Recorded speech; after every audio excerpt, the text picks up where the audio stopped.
OBS, to the rest of that company. it struggled to connect. There you go. once. I updated my name in There it is. Discord. Oh wait, no, not yet. We're Still had in the set. Never process mind. of looting the It's place live when now. guards showed up. I'm gonna refresh. Now it's just hosting. Yeah. Nope. Now it's nope.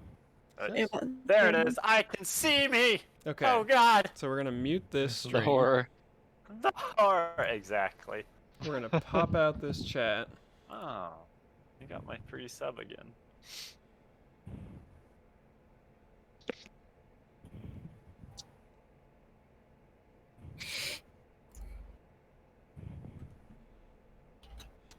Bring the chat over here.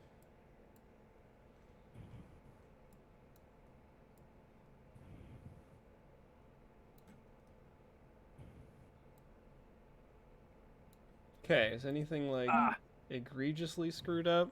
It looks good. we just got moved. Yeah, looks good. Yeah, all our positions are different, but it still looks good. But there's no name title, so it's name tags. Yeah, yeah. Hunter's not up in the top right. Oh no, yeah, it's nowhere near the same as the actual call, because I just did it like randomly.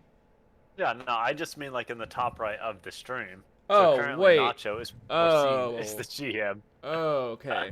Well, All right, congratulations. You're the GM now. You're the GM. Take over. Let's see it. No, I refuse. Fight him for the position. Absolutely not. Okay, there we go. All right, now it's good. Okay. That looks good to me. Nacho was like kind of overlapping this just a little bit. There we go. Just a wee bit. All right. Perfect. Got it, Hunter. I like it. Okay.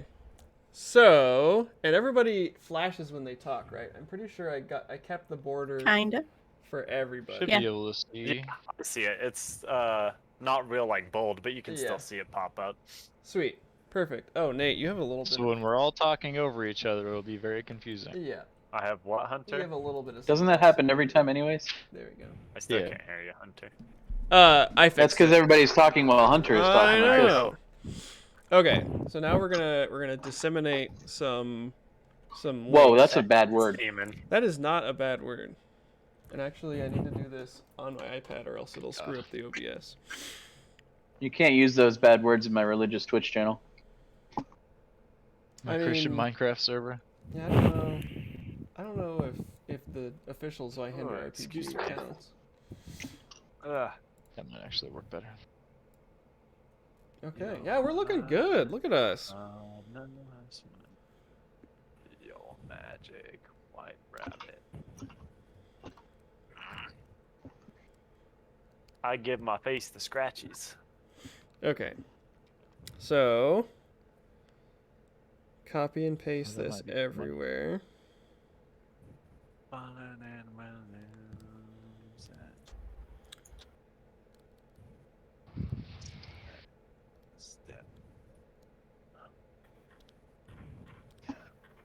How is everybody doing tonight? I'm good. Terrible. Terrible. Terrible. It just means that you can rip him in half. Split me like lumber. I don't. Young whippersnappers keeping me up late. Split me. You are old. Yeah, with the Elderly and frail on this character.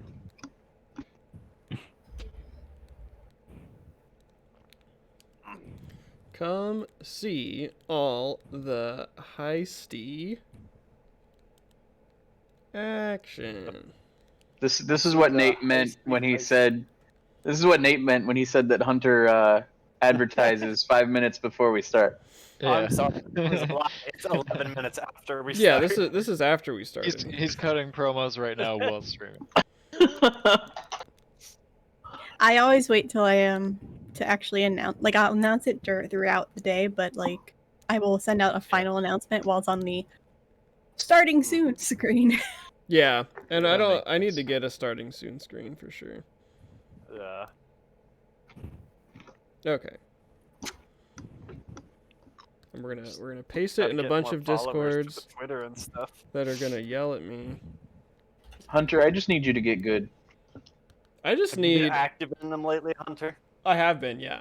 I need an assistant. Is what I need. Yeah. That would be ideal. Well, assign an assistant. There's like multiple of us who can do it. Like Chris would be willing. I would. You be guys are willing, all Cody like would be social willing. media illiterate, though. That is true. No, I'm Discord server illiterate because I don't. I I'm not need active in a social bunch. media manager. How about that? Yeah. Is it a paid position? Um, Oh no. that is an- 13 cents an hour. Yeah, that's a very Ah, important... darn, I don't have time for it. Sorry. yeah, Yeah. Maybe 13 cents an hour since we've made like If $13 from just. if I this. bump it to 14, could I coach Ah, you? hard sale. Yeah. 15 final offer.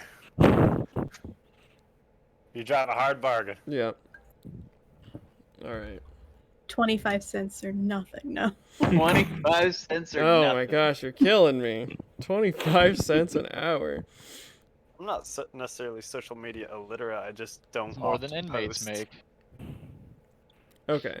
I had to become social media literate because I needed to market my own shit. Exactly. Yep. That's the position I'm in right now. And then all these guys are like, Hunter, why aren't you doing all of it perfectly? We tell you if you need help. Yeah, and then we Nah, then you we guys come are doing fine. then we come back to the idea that Nate doesn't know how to use Twitter, and so I know how to use Twitter. I just never make tweets. yeah. I browse Twitter and mess with it. So I mean, technically, you could just schedule the tweets out ahead of time. I have never done that. Oh, And that's wow. an amazing point that I hadn't even considered. Wow. I feel like somebody just needs to take a Twitter class. How to Twitter. Nikki with the big ideas over here. Yeah. Scheduling Got the big tweets? brain. Big brain power. 200 IQ moves. That seems like He with the good hair. The college degree came in use, I guess. I don't know. I don't use it for anything else. Gotta use Mine's it in for some. psychology. Oh, Yeah. hey, you finally changed the map to a blank sheet. Yeah. Mine's in health cybersecurity. Mine's in health administration, and I don't work anywhere near health anymore. I Hilarious. don't do anything psychology related, so. I can just keep it safe on the internet for you. That's about all I can offer. Yeah. I have a master's degree in microbiology that I'm currently using to get a PhD in biology education. Can you tell me about this rash I have like on my thigh? It's cancer. Sorry. Ah, shit! I knew it. It's malignant. Yeah. Okay. Is Cool. malignant good or bad? Oh, Bad. did I just get a? Oh no, you're right. I think I just So got. Say one A, where goodbye it to your loved ones. spreads. I got Oh a. no, Yeah. I've got The spreadable Latin cancer. word meaning not good. Spreadable cancer. It's like butter. Oh, I did. I did the thing wrong again. Can't believe it's not cancer. Yep, that's it. I Okay. can't believe it's not Hey. cancer. It actually is. Yeah. In this case, it is. So I'm sorry. It's whatever. I'm ready for for the big sleep. The big sleep, the long sleep. Yeah. So we're here live. We've got a little bit of a new Are we? setup. Pretty fancy. We're making Real, progress. yeah, real boy OBS setup instead of what we used to do. We got some new faces for Scarlet Sash stories. People have joined us. And yeah, I'm excited. So we'll just Matt actually got a new face. Yeah. Like, he's got Yeah. a different A face. whole- Yeah, now. I got a brand new face for this. a whole Yeah, transplant. he like. Yeah, Yeah, it this was is a great. whole different guy. Yeah, so we'll just start at the very beginning. I'm Hunter Nedland. I'm up here in the upper right corner of the screen. Hey, this is me. Nah. And I am the GM of this interlude story that we're going to be doing here on the official Zweihander RPG channel. The mainline story of Scarlet Sash stories is on hold for just a little bit because we have a few people who are doing like dumb real life things. Yeah, it's Gross. pretty I know, right? So Right there. Chris, who plays Nabeen, and Cody, who plays Lillian, are both taking part in the production of a play in Salt Lake City, Utah. And so they are very busy with rehearsals, and the actual show is at the end of the month of this month and the beginning of July or beginning of August. So they're out. And so the rest of us were left with this idea of, well, what should we do? Well, we have all these people out for so long. And I answered that question because I'm sort of in charge here. And I decided that we were going to do a new story with some new people. So we're going to start from the upper left of the screen. And you guys should introduce yourselves and go down and Not then looking. across. Yeah, you'll just have to So let me know when it's You're my the turn. third person. yeah, you'll be third. Ignacio. I'm dead last. Ignacio is first. Ignacio. Hi, I'm Ignacio. I'm currently one of the librarians at the Zweihander Discord channel, one of the community content creators.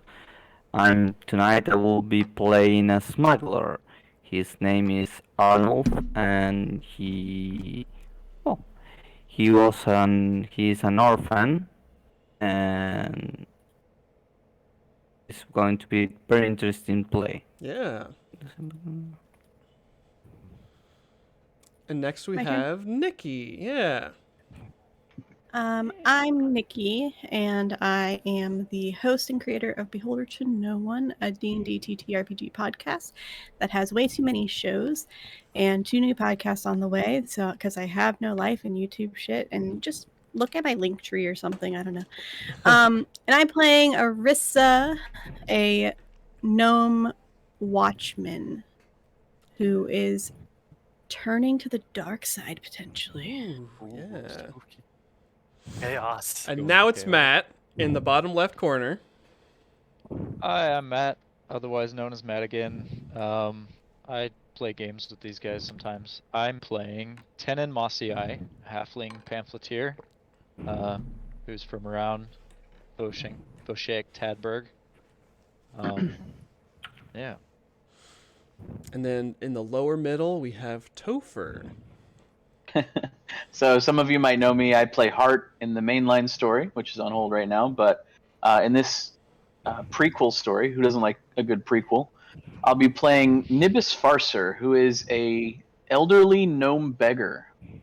So he's very streetwise, and we're going to see what kind of trouble he can get into with this group of miscreants. And last and certainly least, in the lower right corner, we have Nathan. Perfect. Yeah, I'm Nathan. Most of you guys will know me from playing Celine Herzog, the Unpredictable, everybody's favorite character. Come on.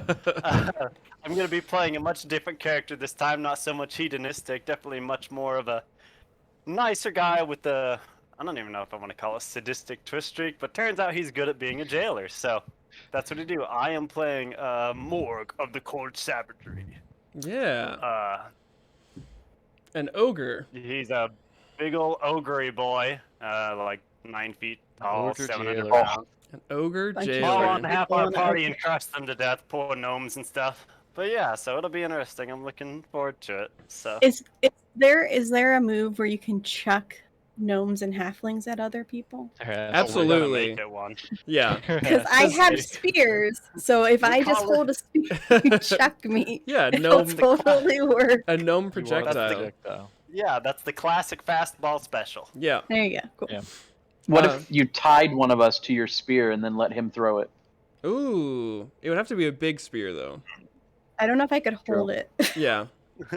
I'm very Tie the- frail. Yeah. Tie it around your waist. But yeah, the size disparity between, like, It's Arissa... nothing short of comical. Yes, Arissa the gnome and Morg the ogre is insane. Like, Nacho She is might the actually only be- normally size character. yeah. Everyone She might else is actually be way a too knee big or biter way compared to too me. small. Yeah. I'm actually I think I was 4 feet. I'm 9 feet. Yeah. So, like, So yeah, maybe. I'm actually slender, so okay, so he's a little bit on the small side as 5'11". well. Yeah, just the Not the more. hulking size of ogres is ridiculous. It's awesome, and I love it. It is already, really going cool. from being real short to this big old chunky boy. Yeah, so I will Robbie give a little bit of backstory real quick. Mainline Scarlet Sash story has to do with this group of criminals that gets arrested. They get drafted into the military, and it's all because of this big cataclysm that happened in a neighboring nation called Voshik Tadberg. And so this story takes place in Voshik Tadberg, and it takes place an unspecified amount of time before the star fell and destroyed the country. And so this is a bit of a prequel, a little bit of change of pace in terms of setting, but it's still the same universe, involves same major characters, same events and stuff like that. And so we should, let's see, we should do safety tool stuff real quick.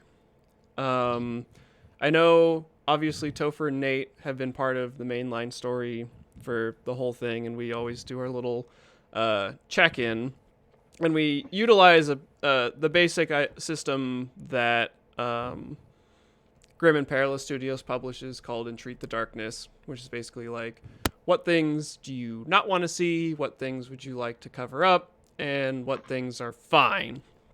And in the mainline story, we have a de facto rule banned any sort of content that would have to do with like non-consensual sexual content. So none of that's ever going to happen in the story. We won't allude to it. We're not going to deal with it. None of that is part of this storytelling, just as a baseline. But does anybody have any other specific things that they would not want to see? It is very possible that we will have some depictions of like torture because we have a jailer, and that's kind of like, I'm all about interrogating. that's like literally everything they do. And so that's definitely a possibility in terms of like simulated Sorry, guys. simulated Crazy. torture or whatever. But yeah, so if there's any, the five of you, if there's anything off the top of your head where you're like, none of this, then we can add that to our list. I don't think it'll come up, but no dolls, please. No dolls. I Nate- can yeah. respect that. That is, I get. I'm that okay part. with that. yeah. Nate has a phobia of dolls. So do I. Maybe. I would call it very mild, and I've gotten better at it. But yeah, as a child, my parents' room was full of dolls, and I would go in there looking at the floor. Based I on, wouldn't have even gone in the room. based on the mainline campaign alone, I want to ban spiders, but I know that's probably unreasonable. You know that I think Beauty can attest to that. Yeah, you know that every one of my campaigns has to start with spider monsters, right? Like, Absolutely. yeah, there's no. That's why I love you. My only other thing, which isn't a no, it's just like a promise more from myself. If there's a misogynistic asshole, I'm going to punch them Oh yeah, Do for it. sure, or slap them absolutely. or whatever. Perfect. Yeah, I don't care if it causes problem. I'm like, yeah, you dick stab. yeah.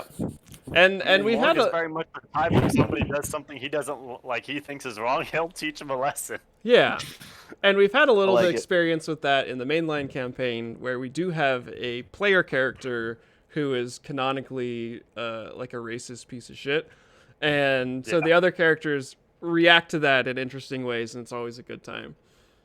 Oh, it's with the bugs. Yeah. Indeed.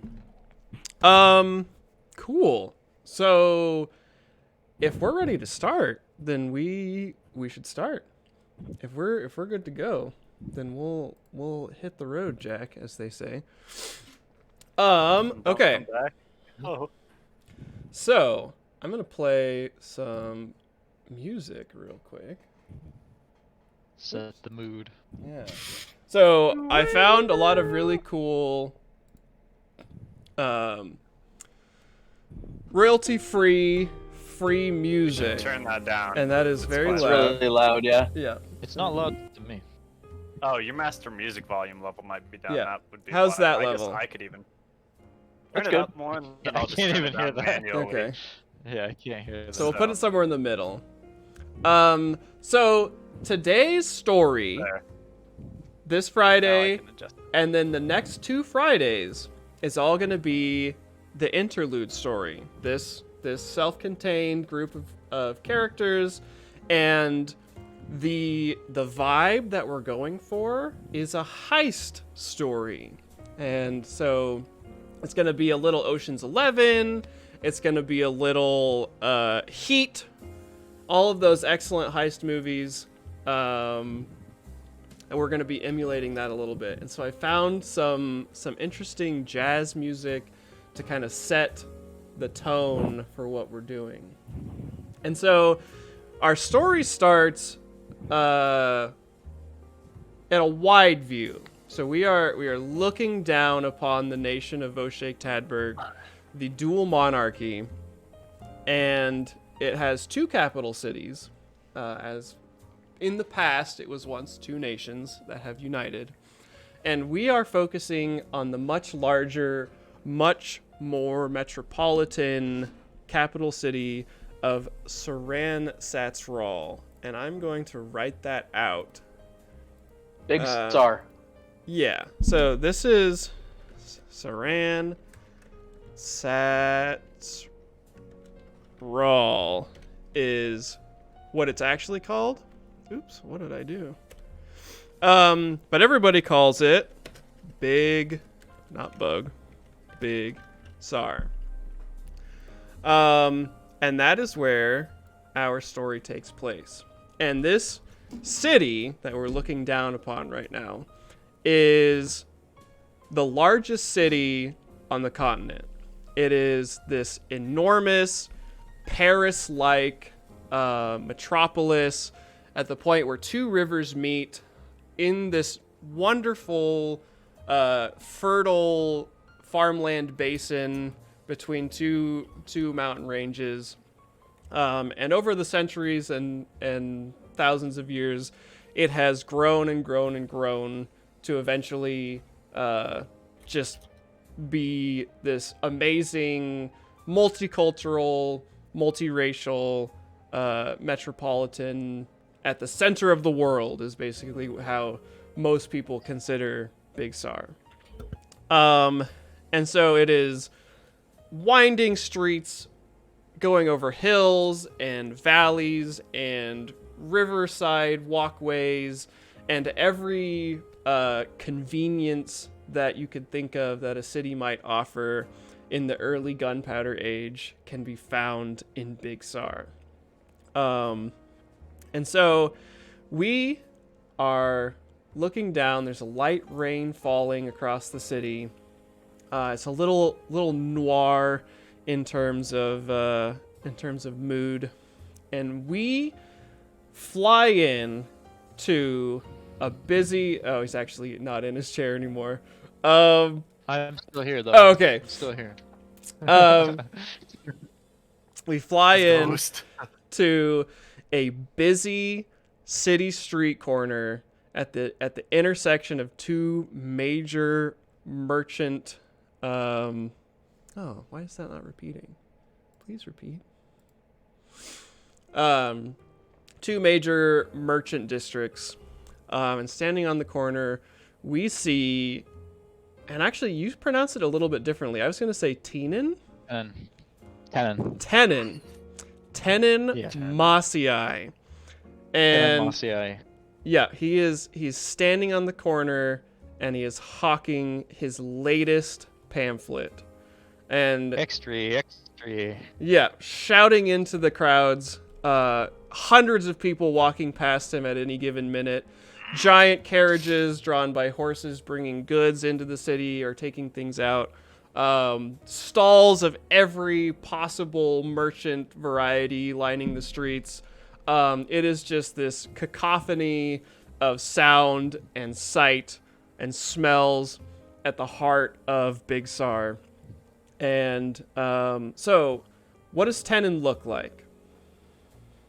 Tenon Mossiai is fairly small even for a halfling, and I don't have his exact stats on my character sheet because I guess they don't. Is there a spot for that on these? In the middle for like background roll is 20? usually for like notes and stuff like that, but it's not a Yeah. huge deal. Or like description. Oh, okay, I Um, didn't put it in my background.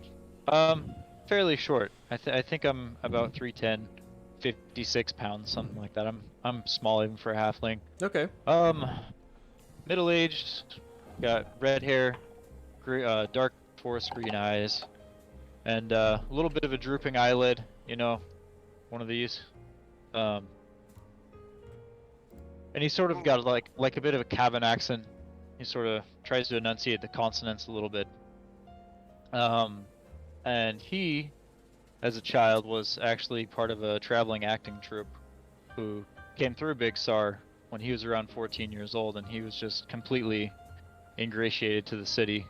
Found himself a patron to work under who was a local lawyer, and through that he was able to inherit himself a nice typesetter, and he found that he had a bit of a passion for putting things into type and distributing them to the people. Sort of has his pulse on the other cities in Voshek, Tadberg as well. He's got contacts here and there, being on the street corners, he meets people, and he mostly prints, sort of sardonic, tongue-in-cheeks, a little under the radar, inside jokes, about the local aristocracy, the merchant class, and how they're kind of fucking us all over, but tries to keep it from totally blowing up his spot because he knows what happens to people who with loose lips.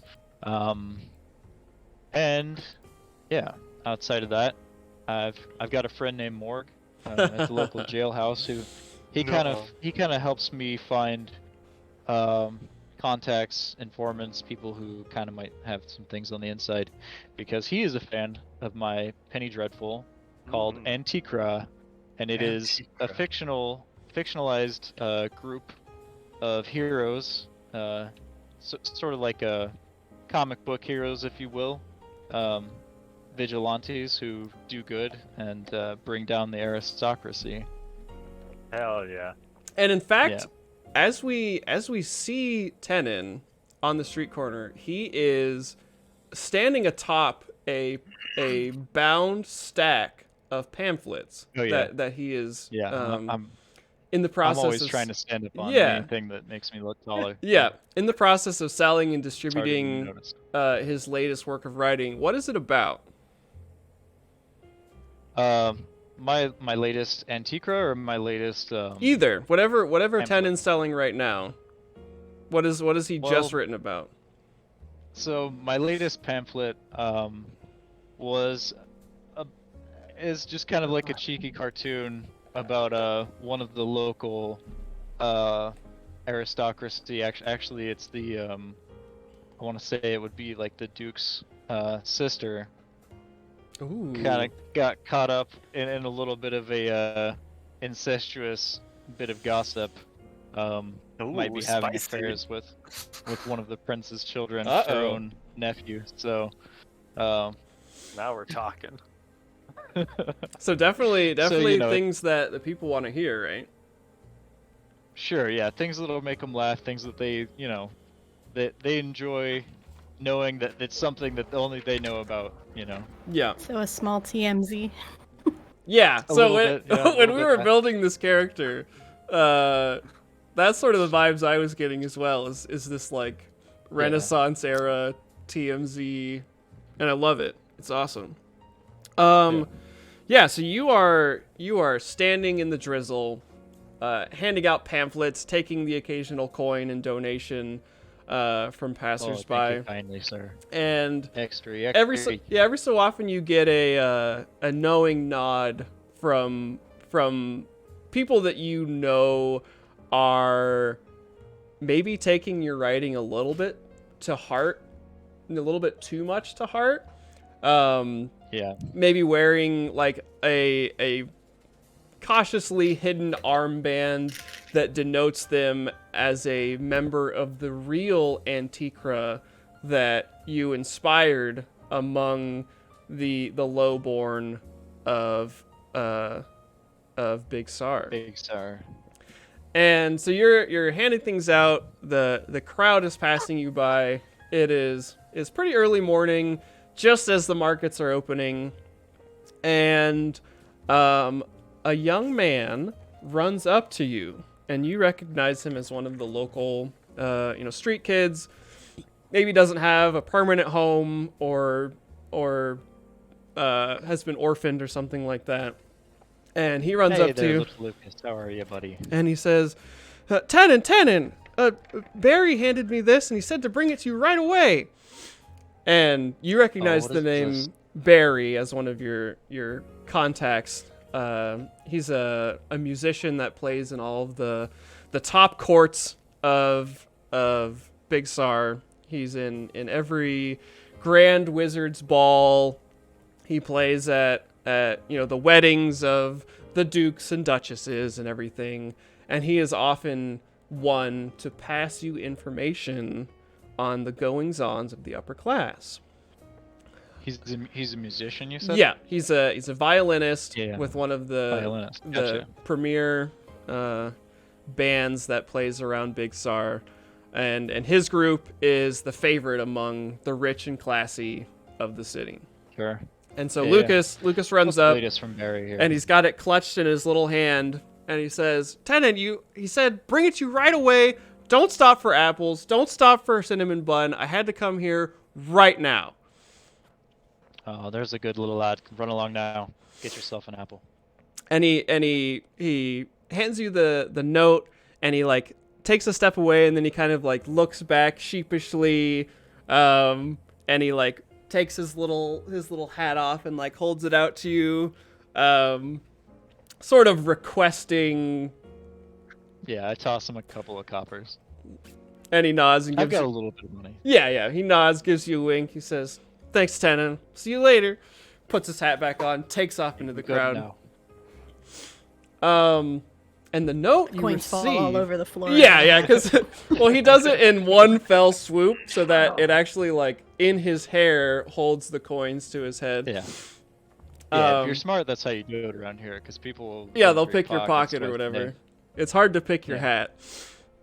Yeah, And they gotta get it off your head. yeah, so the note that you receive is on parchment. It's very fine, top quality cotton parchment that only someone like Barry would be able to afford. And in his fine arranger's musician handwriting is a note that says that he has been contracted to play at a gala at Multi-Tine Castle. And as you read this, you sort of look over your shoulder to one of the high hills of Big Sar, just rolling cityscape all around you. And on the hill, there is an old castle that has since...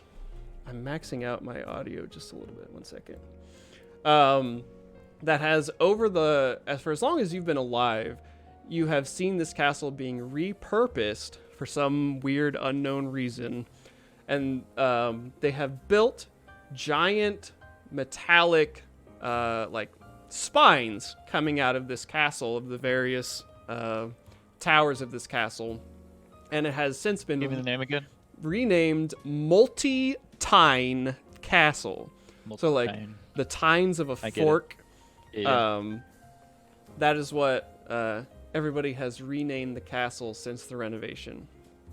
And so the note continues to say that Barry has been contracted to play at an extremely fancy gala at Multi-Tine Castle.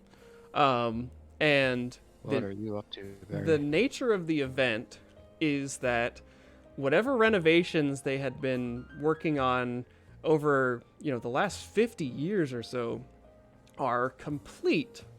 And the gala is to celebrate the changing of hands from of the castle from the Circle of Mages who renovated Multi-Tine Castle. They are now handing it off to the government mages who will be running it from here on out. And the gala is Who this. were the former mages? What were they called? Of course you would ask that. Let me look. Where's my notes? Sorry. It's not that important. I'm just No, making it's fine. notes here. Just trying to make a note. The circle Handing off of castle. Yeah. So the circle of from mages former mages. is called the Circle of Muntz, Muntz, and they are a collegiate circle of magic users. So they study magic, they learn about its uses and how to further our understanding of how the winds of magic work, and how to better keep chaos at bay. And so they have completed their renovations of the castle, and as per the stipulations in this, multi-decade contract, it is done. And so now the government mages, the mages of the insignia, as what they're called, Right. they are adopting this facility for use by the monarchy of Voshek Tadberg. So no longer a collegiate institution of research or whatever they were doing. It is now in the hands, or it will be in the hands of the government. And Gotcha. so every person who is anybody is going to be at this gala. It is not just for mages. Of course, there will be lots of mages, because it will be both the Circle of Mages and the government mages attending this giant party to celebrate the completion of the project. But many of the noblemen and noblewomen of Big Sar are also magic users themselves, and so members of these groups. And so you receive this letter that details basically, Barry's like, I'm going to be there. Everybody else in the upper echelons of Big Star society is going to be there. It's this huge blowout party that they're throwing at the castle. And I just thought that maybe you should know. Appreciate that, Barry. And yeah, so the camera takes off, pans out a little bit, back over the cityscape, jump a few blocks away into one of the seedier districts of town, and we come to our resident smuggler, Arnulf, who is currently in conference with one of the great crime bosses of Big Sar. So the underworld of Big Sar is divided up into these various crime sort of guilds, kind of faction-y sort of things, loosely organized underneath a boss Gangs, we call individual. them. Yeah, gang. Gangs. But it's more like, it's a little bit looser than I a get what you're gang. saying. Yeah. Sure. Not that much loyalty. Yeah. And so Arnulf is in the basement of a famous bar, speaking to Mr. Moon. And so Mr. Moon is one of these crime lords of Big Sar. There's also the sun, the stars, various other celestial bodies represented among the great crime leaders of Big Sar. And so Arnulf is speaking to Mr. Moon, who he is known for most of his life. Mr. Moon has provided many such opportunities to Arnulf in terms of bringing illicit goods into the city, or transferring forbidden items from one person to another, and sort of gave Arnulf the opportunity to cut his teeth in terms of joining the criminal underworld. And so you are sharing a wonderful glass of wine with Mr. Moon. Mr. Moon is a human man, and he is seated in what looks like it's like a clockwork wheelchair, but instead of wheels, it has like 4 spider legs. And so, oh, that was weird. Oh no, it's fine. And so he obviously can't walk on his own and uses this spider-legged wheelchair to get around. And you and him are having a wonderful conversation about jobs long past. And so what do you think you and Mr. Moon are talking about? Well, I think we could be talking about that one time that we have to smuggle in some special artifact into the city for this big, big politician, this aristocrat that is very important. He likes to keep these interesting artifacts like no one else could get. So he like them to show to his friends and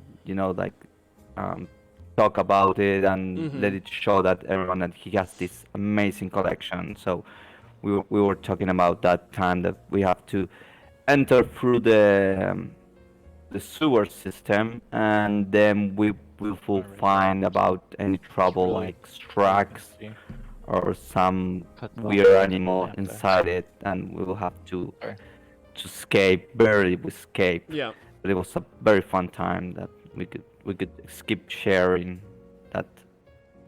Yeah.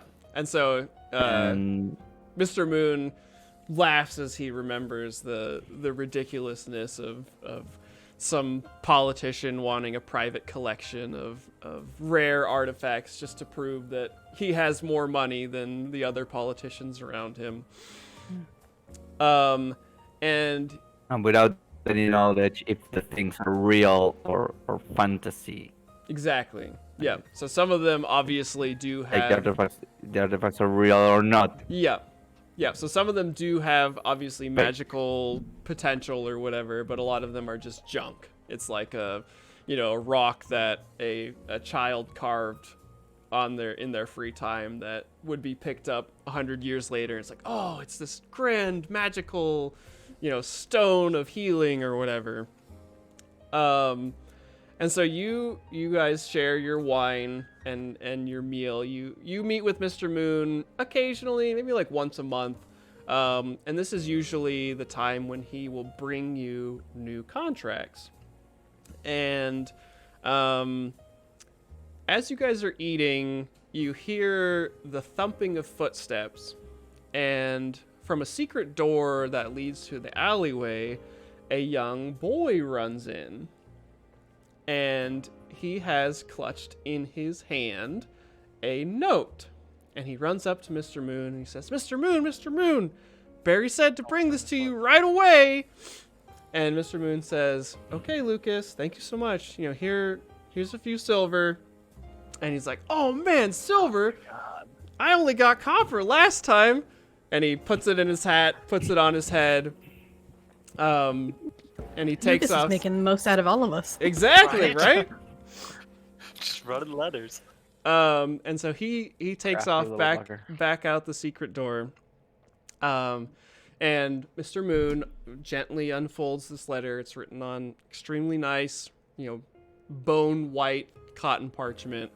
And he reads it silently, sitting across from you, slides it across the table, and he says, you know what, Arnulf? I thought maybe this month would be a quiet one, but I think it looks like there's going to be some work to do after all. And it is basically the same letter that Tenon had just received about an hour earlier, detailing this grand gala at Multitine Castle. Every wizard who is anybody is going to be there. And he basically says to you that this represents an interesting opportunity, because if they are handing off this facility, chances are that maybe it's not going to be super well populated as one group moves out and another group moves in. And he says, give me a little bit of time to gather some information, and I'll get back to you. I think we'll be seeing each other a little bit sooner than we had planned to, Arnulf. But I'll let you know. Okay, let me know if it's any job opening for this. Yeah, and he Be says, interesting, and we could review. We got get a new tale to tell, an anecdote yes, to go yeah, around. another story in the Story. in the hat of Arnulf, the Great Smuggler, and myself, Mr. Moon. Once I have more information, I will be in contact with you, Arnulf. And he instead of standing up to move away from the table, he manipulates a little like control scheme on the wheelchair, and it backs him out, and it begins to walk away. And he, from behind, sort of half salutes you, and he says, "I think this is going to be a big one." I hope so.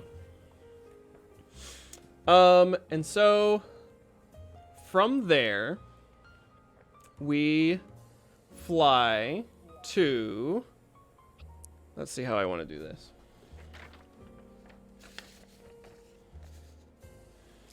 We fly, again, a few blocks away, to another busy street corner where we see, our friend Arissa standing guard on a boring, unused, quiet back alley street, placed there as she has been for days and days and days, guarding effectively nothing.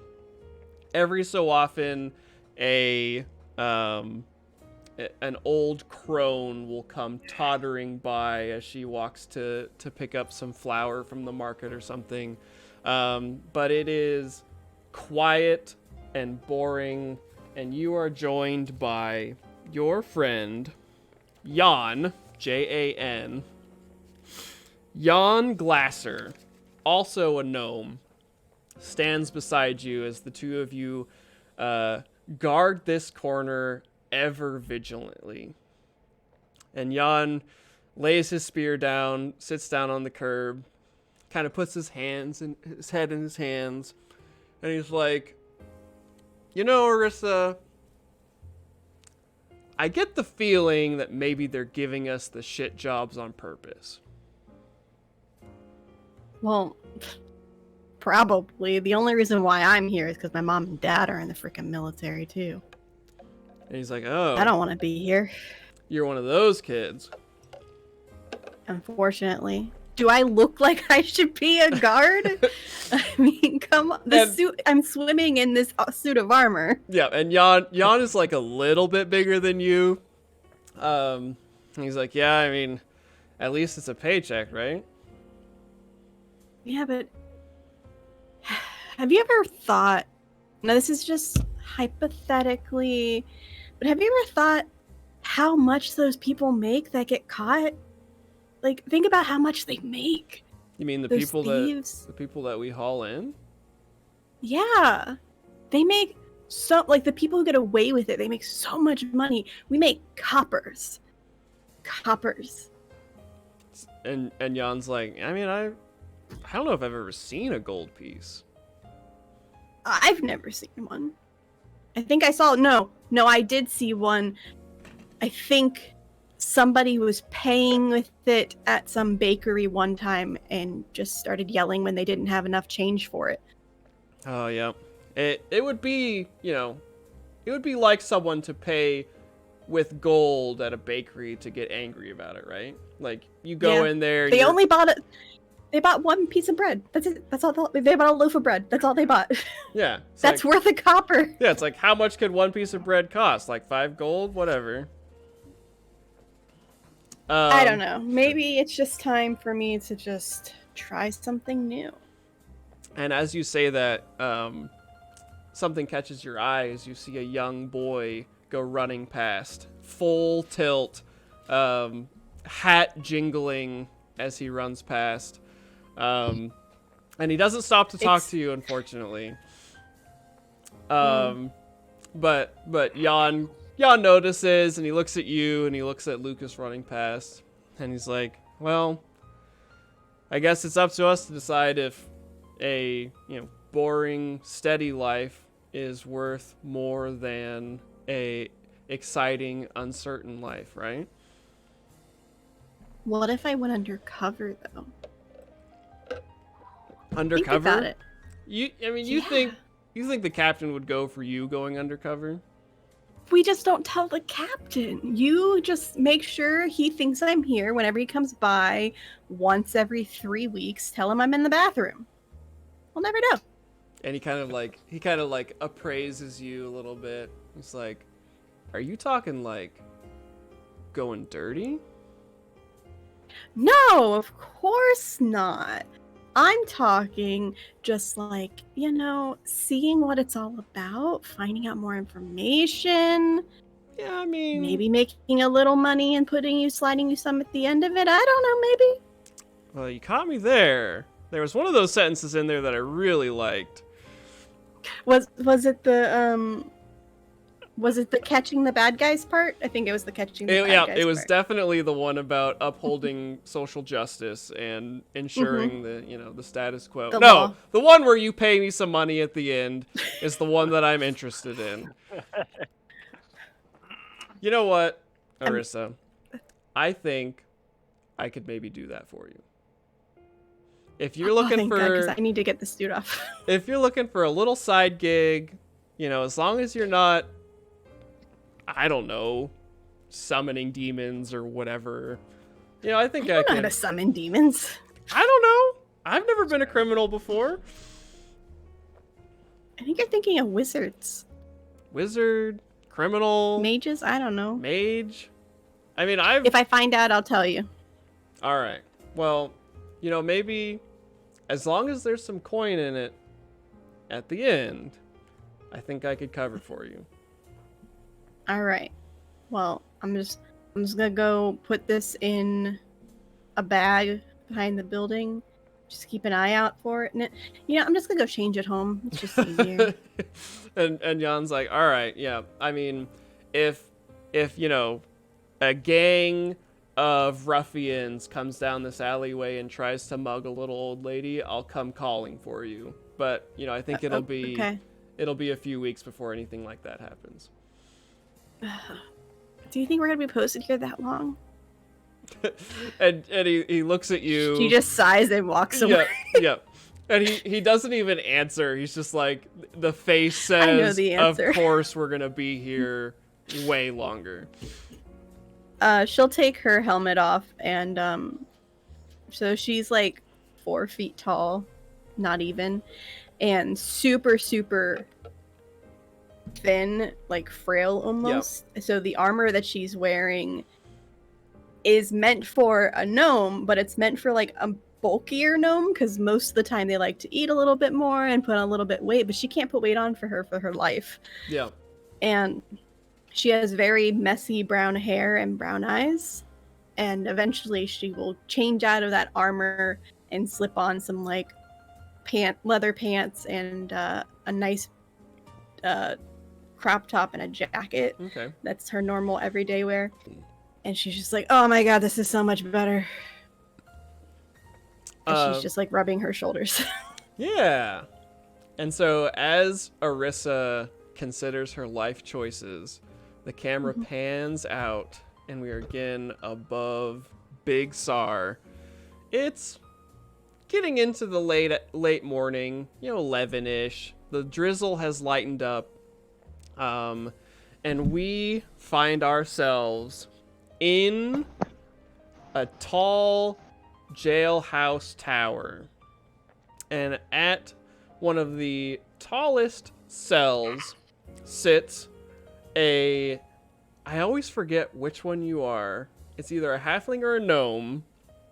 Topher's character, Nibis, He's the gnome. is a gnome. I'm a gnome. They're both gnomes. I'm the only halfling. Sorry, yeah. So we have 2 gnomes and 1 halfling. Yeah. Nibis Farser sits locked in a jail cell across from a enormous, humongous, giant boy who is guarding the 5 cells on this floor of the jailhouse tower. Describe to me what Nibis looks like sitting in this jail cell. So, Nibis Farser is an elderly, frail gnome. He is 69 years of age. He is Nice. 4'9" Nice. tall. He has a very unique mismatched eye color. He has a left eye that's gray and a right eye is purple that he's been Ooh. made fun of for most of his life. And on top of that, if that wasn't enough to make fun of him for, he has webbed hands. Oh, I thought you were gonna say that a mohawk is worth making fun of. He, And I was gonna be. he also I was gonna be personally. God damn it. You really missed an opportunity. you didn't even let me get there. Okay. Hunter. Oh, You didn't even keep let going. me get You there. keep going. He also has webbed feet, but obviously you don't see those in his shoes. But he's been often picked on for his purple right eye and his webbed hands.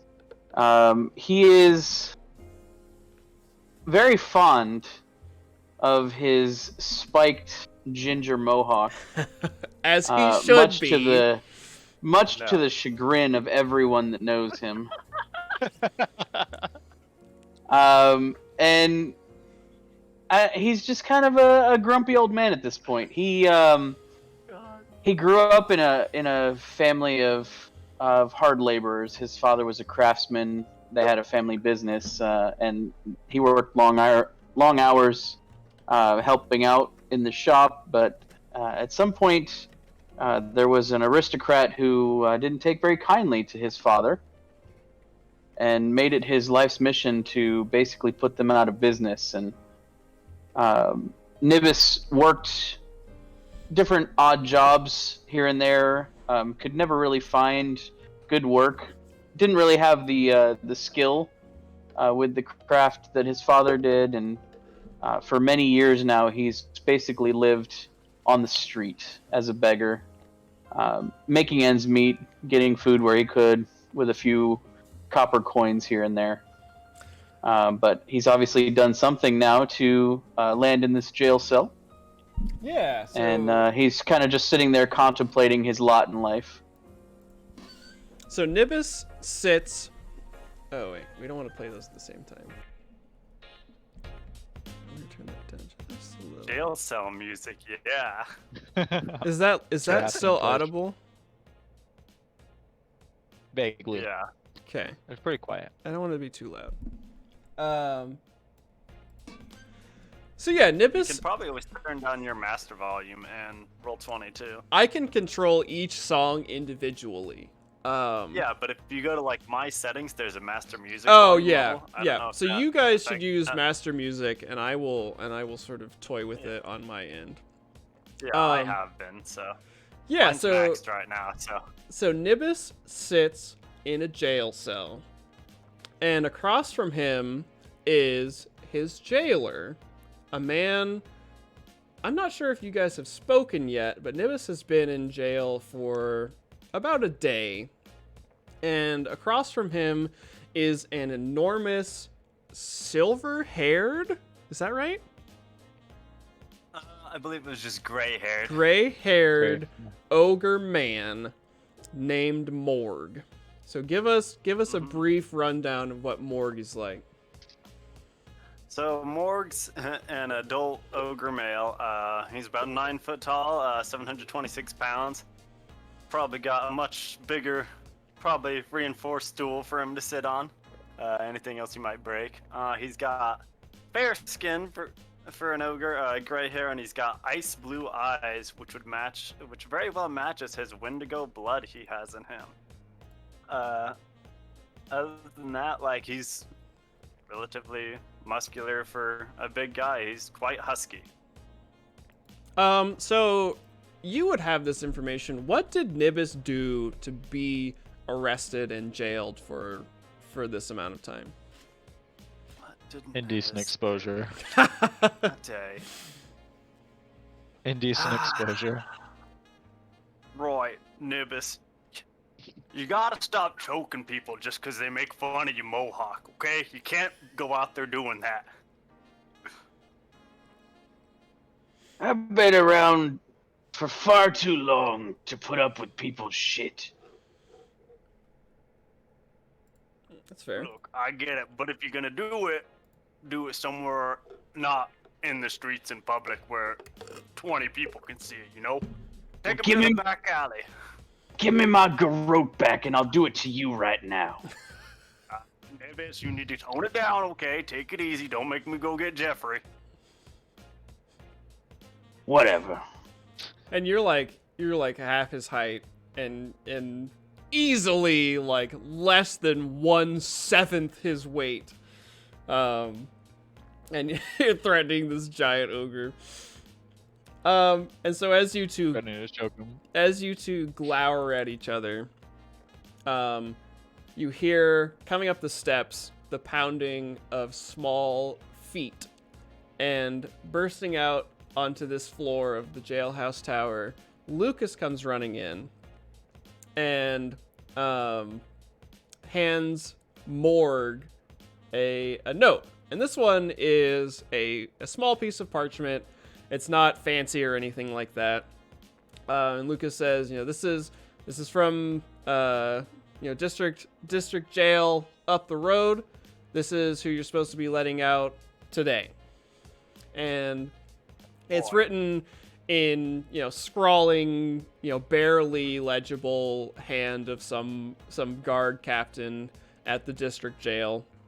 And on the list, there are a few names, including Nibis Farser, who has been deemed safe to return to society after spending time in the Slammer. Damn straight.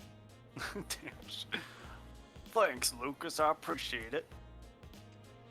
And he takes his hat off, takes his pile of money, sticks it in his purse, holds his hat out, and looks at you expectantly.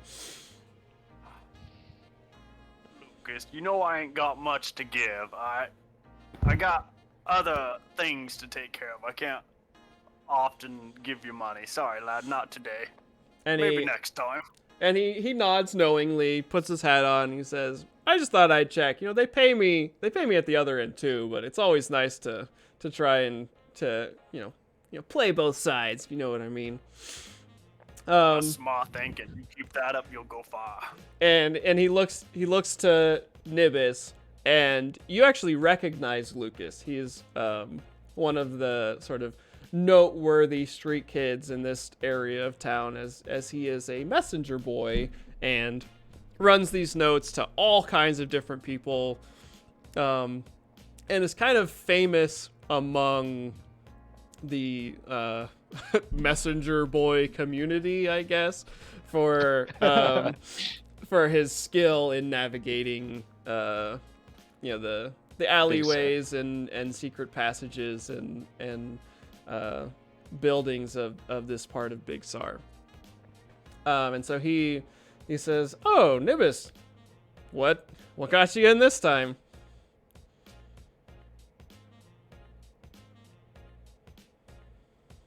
Somebody talked to me the wrong way.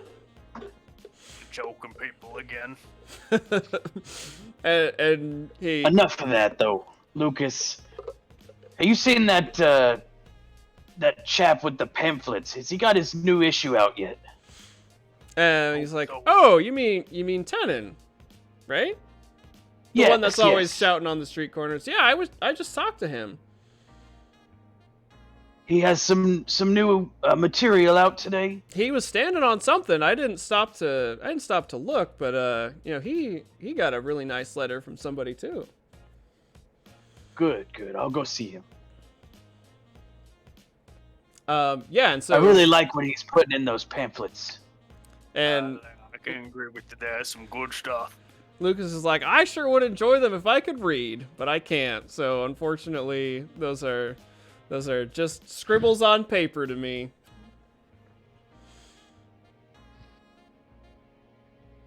And so Well, aren't you the perfect messenger boy? Can't even read what you're delivering.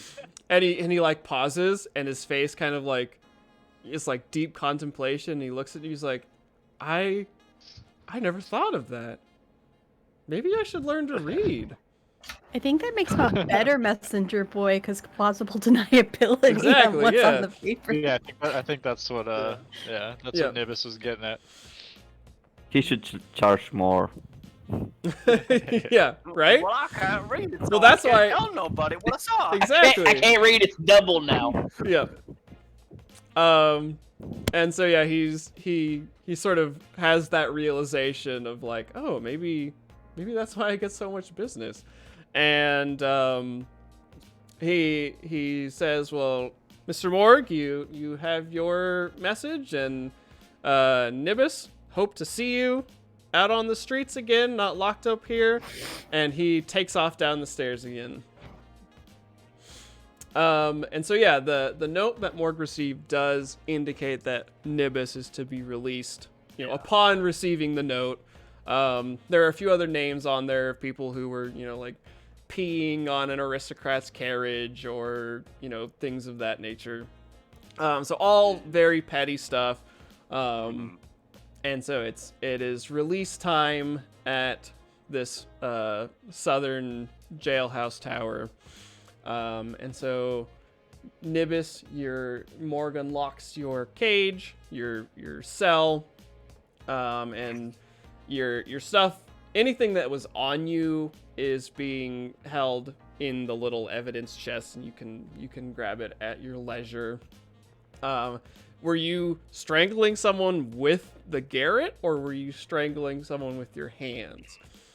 My hands. Okay, so yeah, you're like anything that you have at your camp or wherever you're staying at this point in time is still there, and anything that you would have had with you, you can pick up. Done your time, Nibis, and stay out of trouble. I don't need to see you in here again. It happens too often.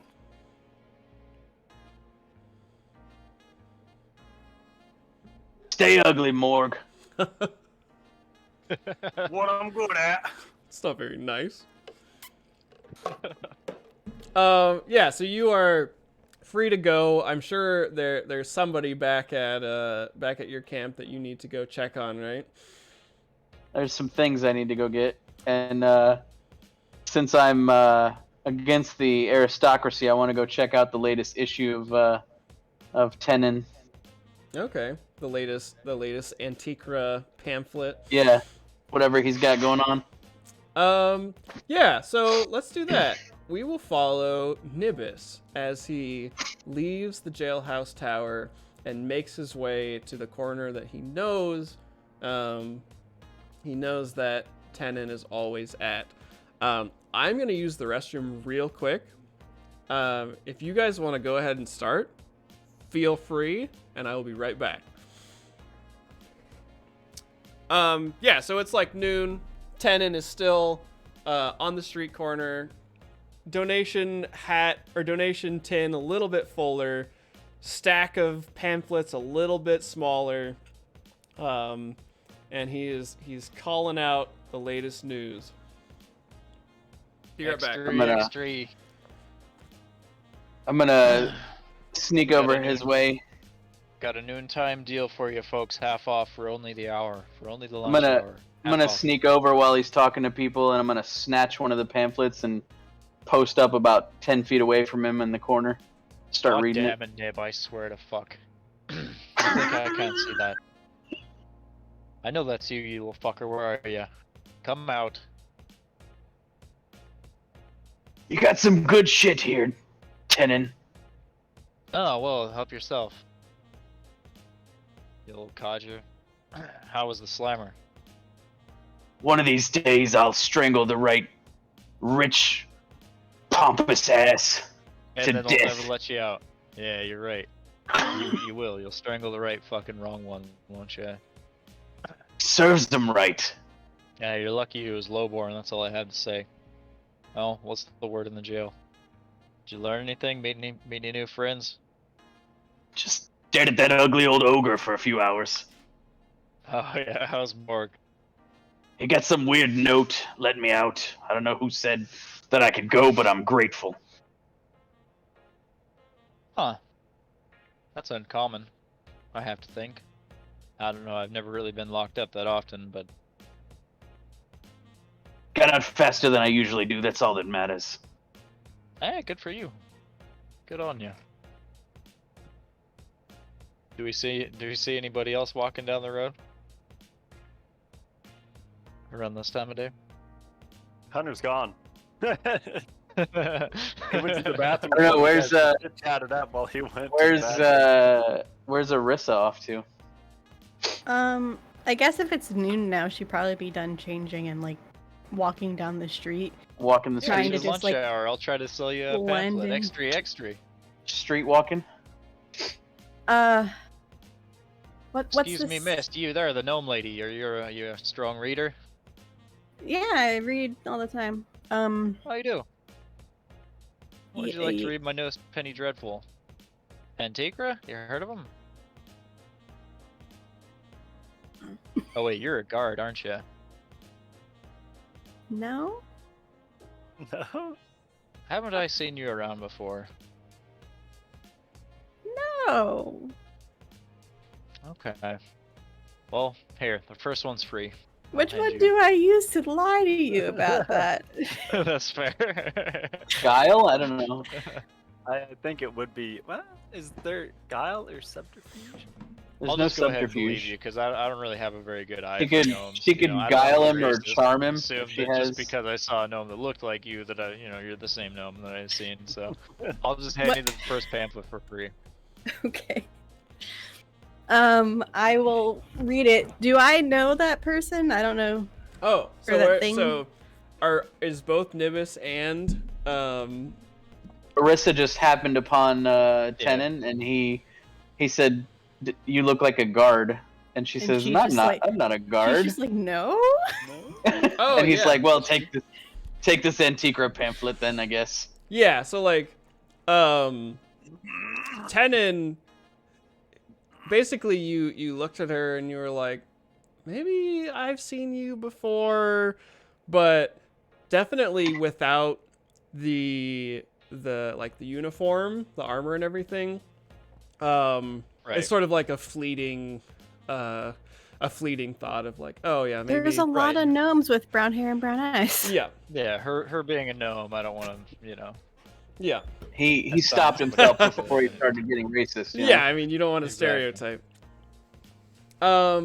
Yeah, so the pamphlet that you receive from Tenon is just chock full of, like sardonic humor, poking fun at the nobles. There's a lot of comment about like wealth disparity and like how, like, oh, did you hear, like, why can't we be like Lumerlin over there? They cut the heads off all their nobles and established a republic and things like that. that's right.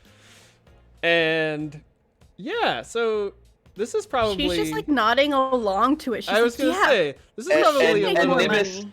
Nibis is in the corner. He's been reading this whole time, Oh, you just and you just he popped got a he got squat. to a really good spot in the pamphlet, and he looks over at Tenon, and he's like, "Man, this is some good shit." Yeah, thanks. Thanks. I stayed up many late nights writing this one. Helps to have a few drinks, if you know what I mean. Grease the wheels. Yeah, so this is a little inspiring for Arissa to, you were just sort of struck by the notion of wanting a little bit more for yourself, and then you discover like, hey, there's other people like this. So how do you meet somebody who wants to like do things that make more money better ways? Faster? No, when it comes to money making, I'm no expert. All I have is my typeset. Oh, young Nibis here. He might Are know a you thing or quick with two. your fingers, lass? As Tenon would say. Kinda?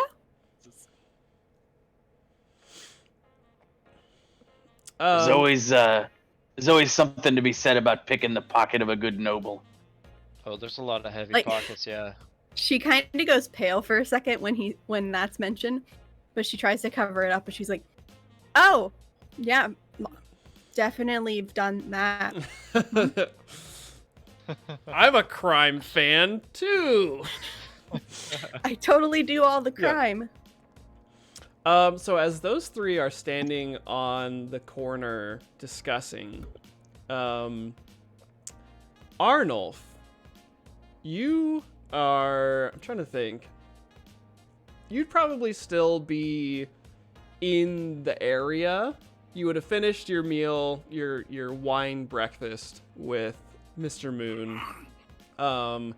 And would you have gone to like see anybody or anything, or just sort of stuck around because Mr. Moon was hinting at something big? We can't hear you. I think you're muted. We got us a green one here, Tenon. I don't think she's ever done a crime in her life. I received a message. What? Let me look at it real quick. I've never seen a green gnome. Wouldn't that be a goblin?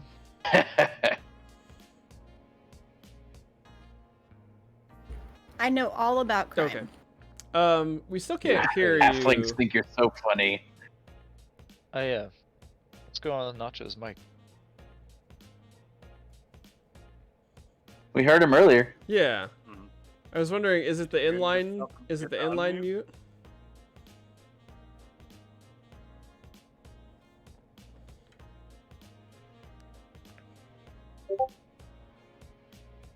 Oh, Discord's being weird for Something you. with Discord.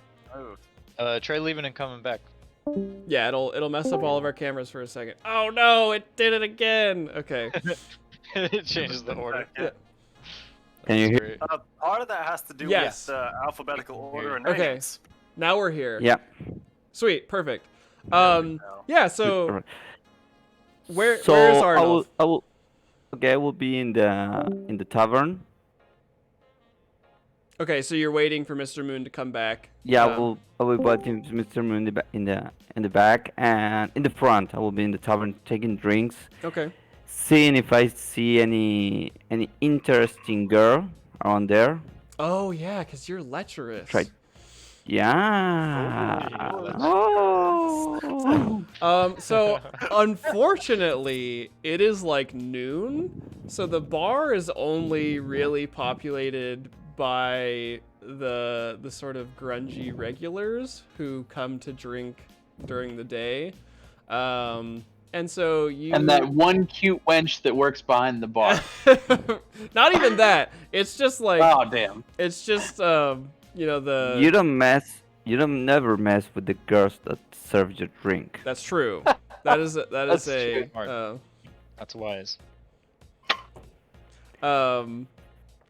Yeah, so you're waiting around and you hear the familiar pitter patter of young feet come running into the bar, and it's Lucas, and he's got a new note for you, and he says, "Mr. Moon, he said to give this to you. I don't think he knows that you're like Mr. Moon's just downstairs, but he sent me to get this to you, and I figured that maybe you would just be up here. So here's the note, but you know, he just wants to see you." Okay, so I'll go down. Yeah. Okay. And so you know, the barkeep gives you a knowing nod as you go into the back, and there's a trap door with a secret set of stairs that go to this sort of like safe house under the bar. And Mr. Moon comes back, and he has somebody with him. So he walks in on his walking chair, and next to him is a very a figure kind of like halfling sized, maybe 4 feet, 4.5 feet tall, shrouded in robes. So big hood, can't see the face, wearing gloves, dark cloak, which is a little odd to you because even though it was like drizzling this morning, it's still kind of like summertime, and so it's fairly warm in this temperate area of the country. And so it's like, oh, this person is really wearing the layers. And so Arnulf gestures for you to sit down, and he walks his chair up to the edge of the table, and the individual sits just like right next to him to his right. And so he steeples his fingers and he looks at you and he says, well, my intuition was correct. There's definitely, it's not going to be a quiet month. That news that I received while we were having breakfast, it appears that it's a little bit more than just a party. So what we're looking at here, my friend here was able to scrounge up a lot more information about what exactly is going on. And we're going to change the music real quick to back to the more moody, away from the jailhouse rock. Yeah. And so he begins to lay out for you this the story of what's going to happen in 3 days. So this gala, the celebration of the changing of the hands of Multi-Tine Castle, is effectively the first group of mages is pulling all of their staff, all of their, individuals who are working on this project are leaving the castle, and the government mages are moving in to take over the castle and the facility beneath it that was being built over the last 50 years. And the gala is basically the culmination of this transfer of power. So they're all going to celebrate. The college mages are celebrating the completion of the project. The government mages are celebrating their taking in of the castle and the facility, and everybody's just shaking hands and congratulating each other and just sort of being very pompous and posh about the whole thing.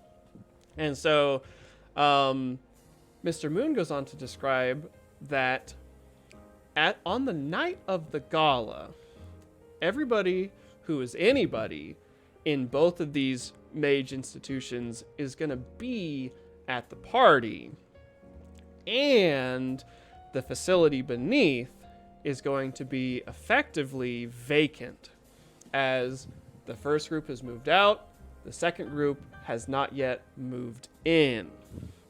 And he then gestures to his companion next to him and says, it just so happens that this individual next to me represents a group that has great interest in something that resides underneath Multi-Tine Castle. And he has requested that I put together a group to, let's say, reacquire something from the facility. And so what I need you to do, Arnulf, if you accept, is assemble me a team, and then using your team, you're going to bust into Multi-Tine Castle, and you're going to take what my client here wants. How does that sound to you? That sounds great. What is it that you want? So I, as the middleman of this transaction, will be taking a small percentage of the very large sum of money that my client is prepared to offer to you and whoever you assemble. I am, of course, as you know, not actively participating in these sorts of things anymore. I have forsaken that life for a quieter, existence, sort of at the top of the food chain of the criminal underworld. But my client here, and you notice that the person next to him hasn't said anything, isn't really moving a lot, just sort of sitting there, shrouded in shadow. My client here is willing to put up a very large amount of money, both to equip you and whoever you find, and to pay out on the completion of the task. So we're looking at something like 100 gold allowance just to get started. And then once you have brought the object to the drop-off point, an additional 1,000 gold to split between you and your partners. Which, between you and me, Arnold, I don't know if we've ever done a job that paid out 1,000 gold. No, I never saw 1,000 gold in my life. I would have to agree with you. It is, and he kind of like looks oddly to the person next to him. It's certainly out of what we normally see. So since I know Mr. Moon from a long time, can I look like a sign that this for real, or is Yeah, so trying he's scamming definitely us? Because I know 1,000 GP is a lot of money. It's yes, and so like 3 lifetimes you for can us. tell he's being sincere, but there's something off about it. So it definitely is a real, like, he's telling you, like, this is a job, but the way he's, like, talking to you about it and sort of his, like, facial expression and body language, it's a little like, you know, like, this is odd, and I'm choosing you for this job because it's so weird and I trust you, but it's definitely, you know, something that Mr. Moon hasn't seen or experienced before. So it's 100 gold in advance to equip, and 1,000 golds Upon delivery after of the job. object. Yeah. upon delivery of the object divided upon the crew. Yeah. And you take the cut before that? So that would be after Mr. Moon's cut. So Mr. Moon would take a small amount, and then you would receive the allowance up front ahead of time, and then the payout upon completion. Okay. And do we know what's the object? Size? The object Weight? in question is a large, heavy artifact found at the center of Multi-Tine Castle, and more specifically at the center of the facility that the collegiate mages have built underneath. And so the client here is only really interested in extracting this object from the center. And it is sort of the heart of the machinations that they've built under the castle. And it is, again... What? Go ahead. How do I know? Because I know, this castle, there are mages inside. There's always rumors of things that go inside, like hearsay, just to know what they are talking about, this artifact, what it's supposed to do, or what's the word in the streets about what it allegedly do. And so, Mr. Moon will basically describe to you that it has something to do with the way the government mages decide who can be a government mage. because every government magician or wizard or mage in Big Sar, and in fact all of Voshek Tadberg, is issued what they call a signet, which is a actual like a little badge that has a miniature little like pointed tine on it. And so Mr. Moon isn't super sure about how it's all related, but from the mages that have either, you know, been arrested or been interrogated by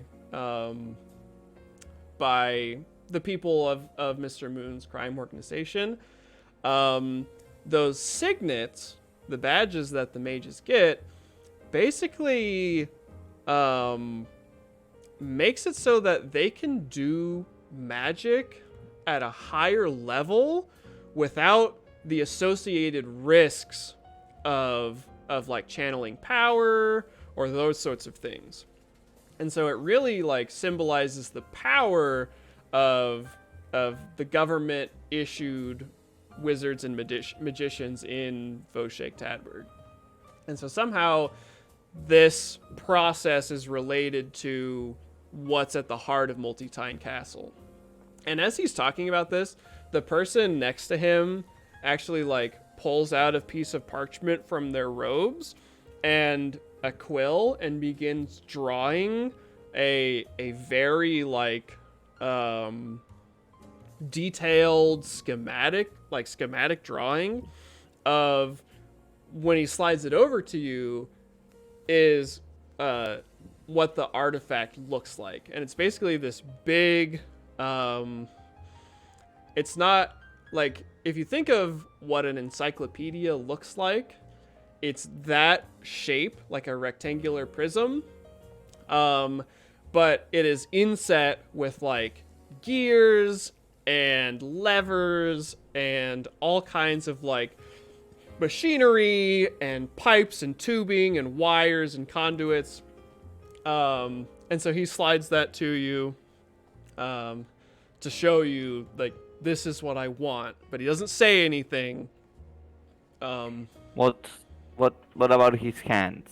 He's actually wearing gloves. And make me an awareness check. And this is a normal awareness check. Okay.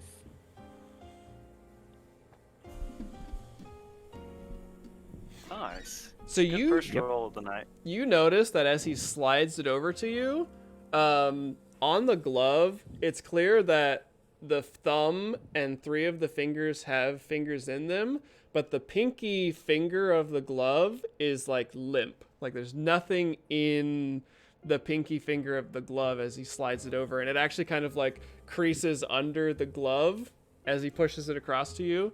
And so that's weird to you. It's weird. So ask him, how much does this weight? Can I carry it? And so he slides the paper back to him, and he basically like begins adding all of these like schematic details to his drawing. So he like shows the height of it is like 3 feet tall, and it's like 1.5 feet wide.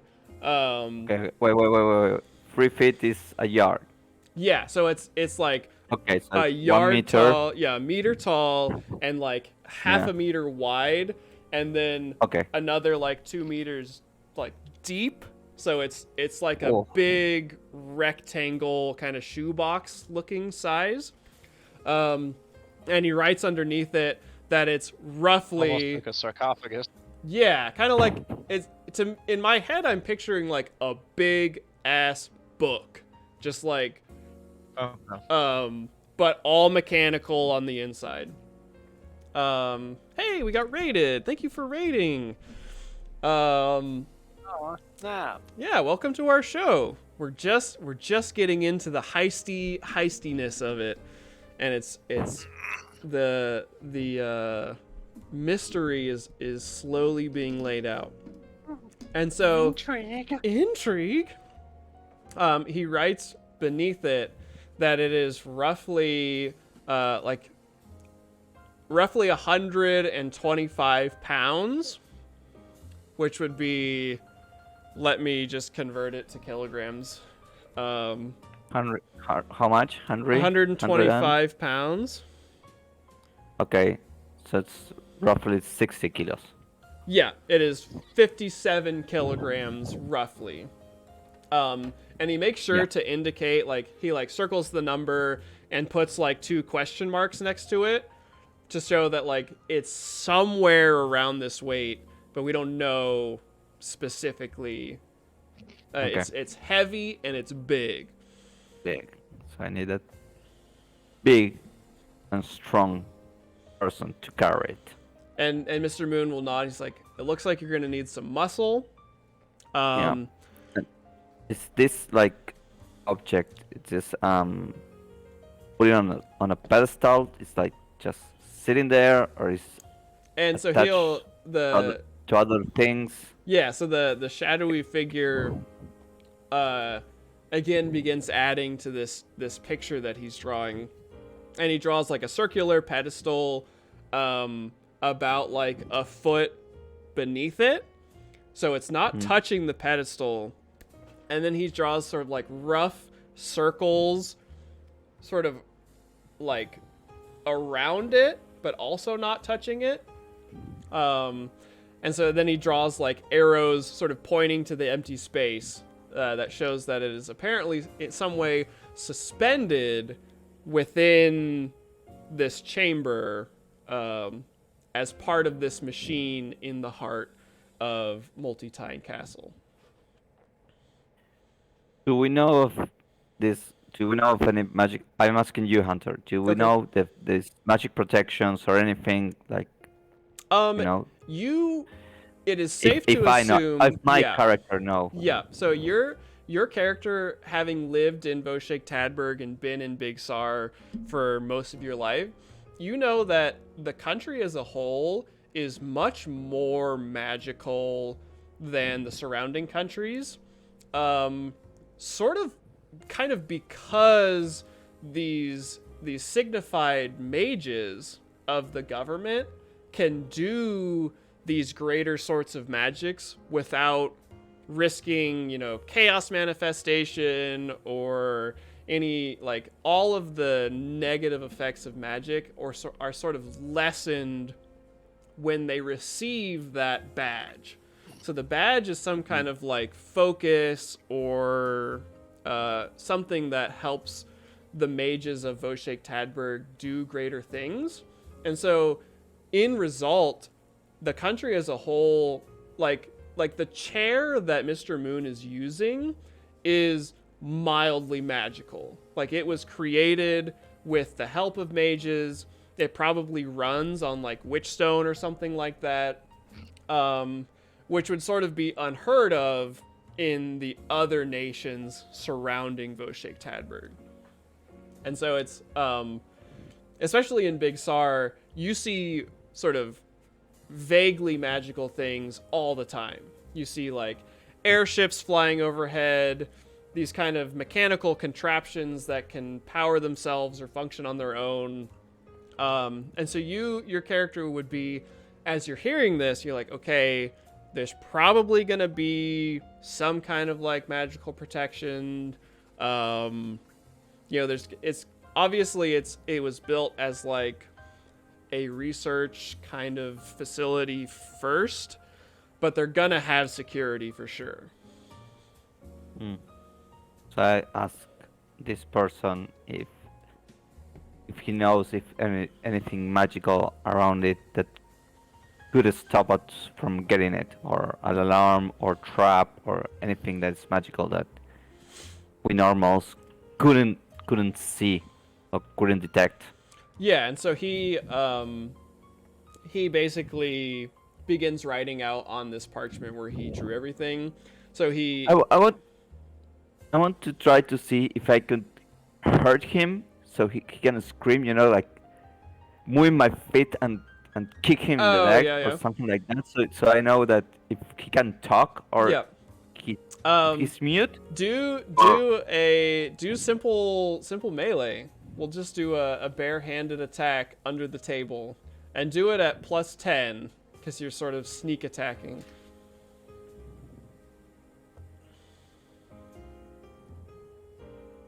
I don't want to hurt him. I just want to see if. Yeah. So you're not gonna break his leg or anything, but Oh. Oh yeah, so I do here. over. Let's indicate that we do have our lovely fortune tokens. Since we are rolling dice now.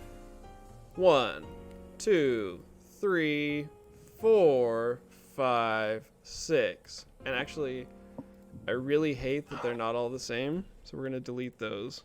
And we're going to just copy this one. I think you could ask for coins next time. Yeah. Okay, so here are your guys' 5 fortune tokens. Shouldn't we have a pool of 6 as a party of 5? Yeah, there's 6 here.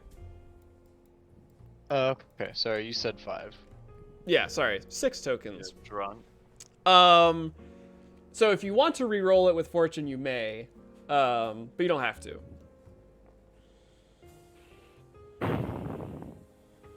No, let's keep it like this. Okay. Go for it. They refresh, right? So they will come Yeah. back On to the next you session. when I use No, them. let's do it. Let's do it. Let's do it. Okay. So you're gonna Oh, are you doing it so when you use the misfortune? That's when we get them back, not at like the beginning of the next session? So we'll do both. So like you get these 6 for this Oh, okay. session. If I use we any can of get 'em them, back in this session. if yeah, you they use them, flip I back gotcha. to you, and then at the beginning of the next section, you'll also get a new 6. Okay. Let's do it. Yeah, so go ahead and Yeah, roll go it for it. again. Yes. So you sort of like nonchalantly like kick your leg out, and you make contact with his legs under the table, and he lets out like a squeak, like a eep sort of noise, Okay. and he like I'm going to do like this in the chair, like He's a Jawa. like I move Yeah, like yeah. I was So moving give- like kick. give me a Sorry. give me a guile. So this is you trying to pretend that it was an accident. Yeah. This is the important one. Thunder or something or Just flat, normal plus Okay. 0. I believe. Critical fail. Oh no! So he Fail. we gain a fortune point at least.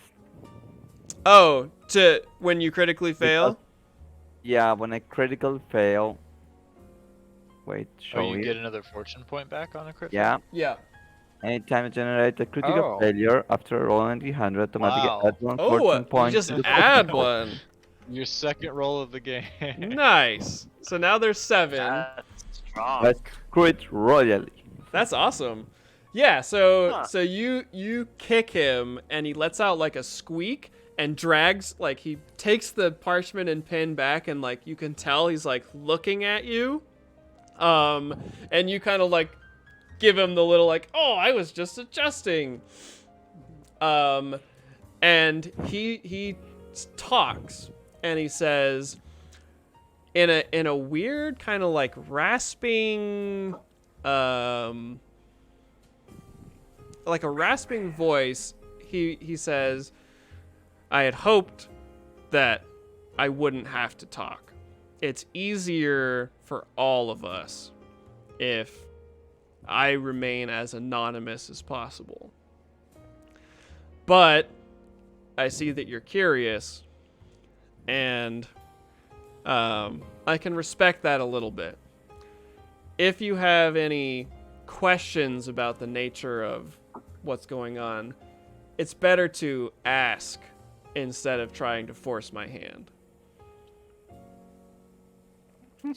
I've been asking questions for a long time. Yeah. I haven't any answers, so I was just And- wondering. Yeah, and he like he folds up the parchment and slides it across to you sort of forcefully. And he says, "My people," and it's clear that he's like doesn't have like perfect grasp of the native tongue of Voshek Tadberg. My people need this object, and we're willing to pay for it. Mr. Moon said that you can get it for me and for us. And I've already shown you it's big, it's heavy. You should expect some security, both mundane and magical. If you have any further questions, ask them now.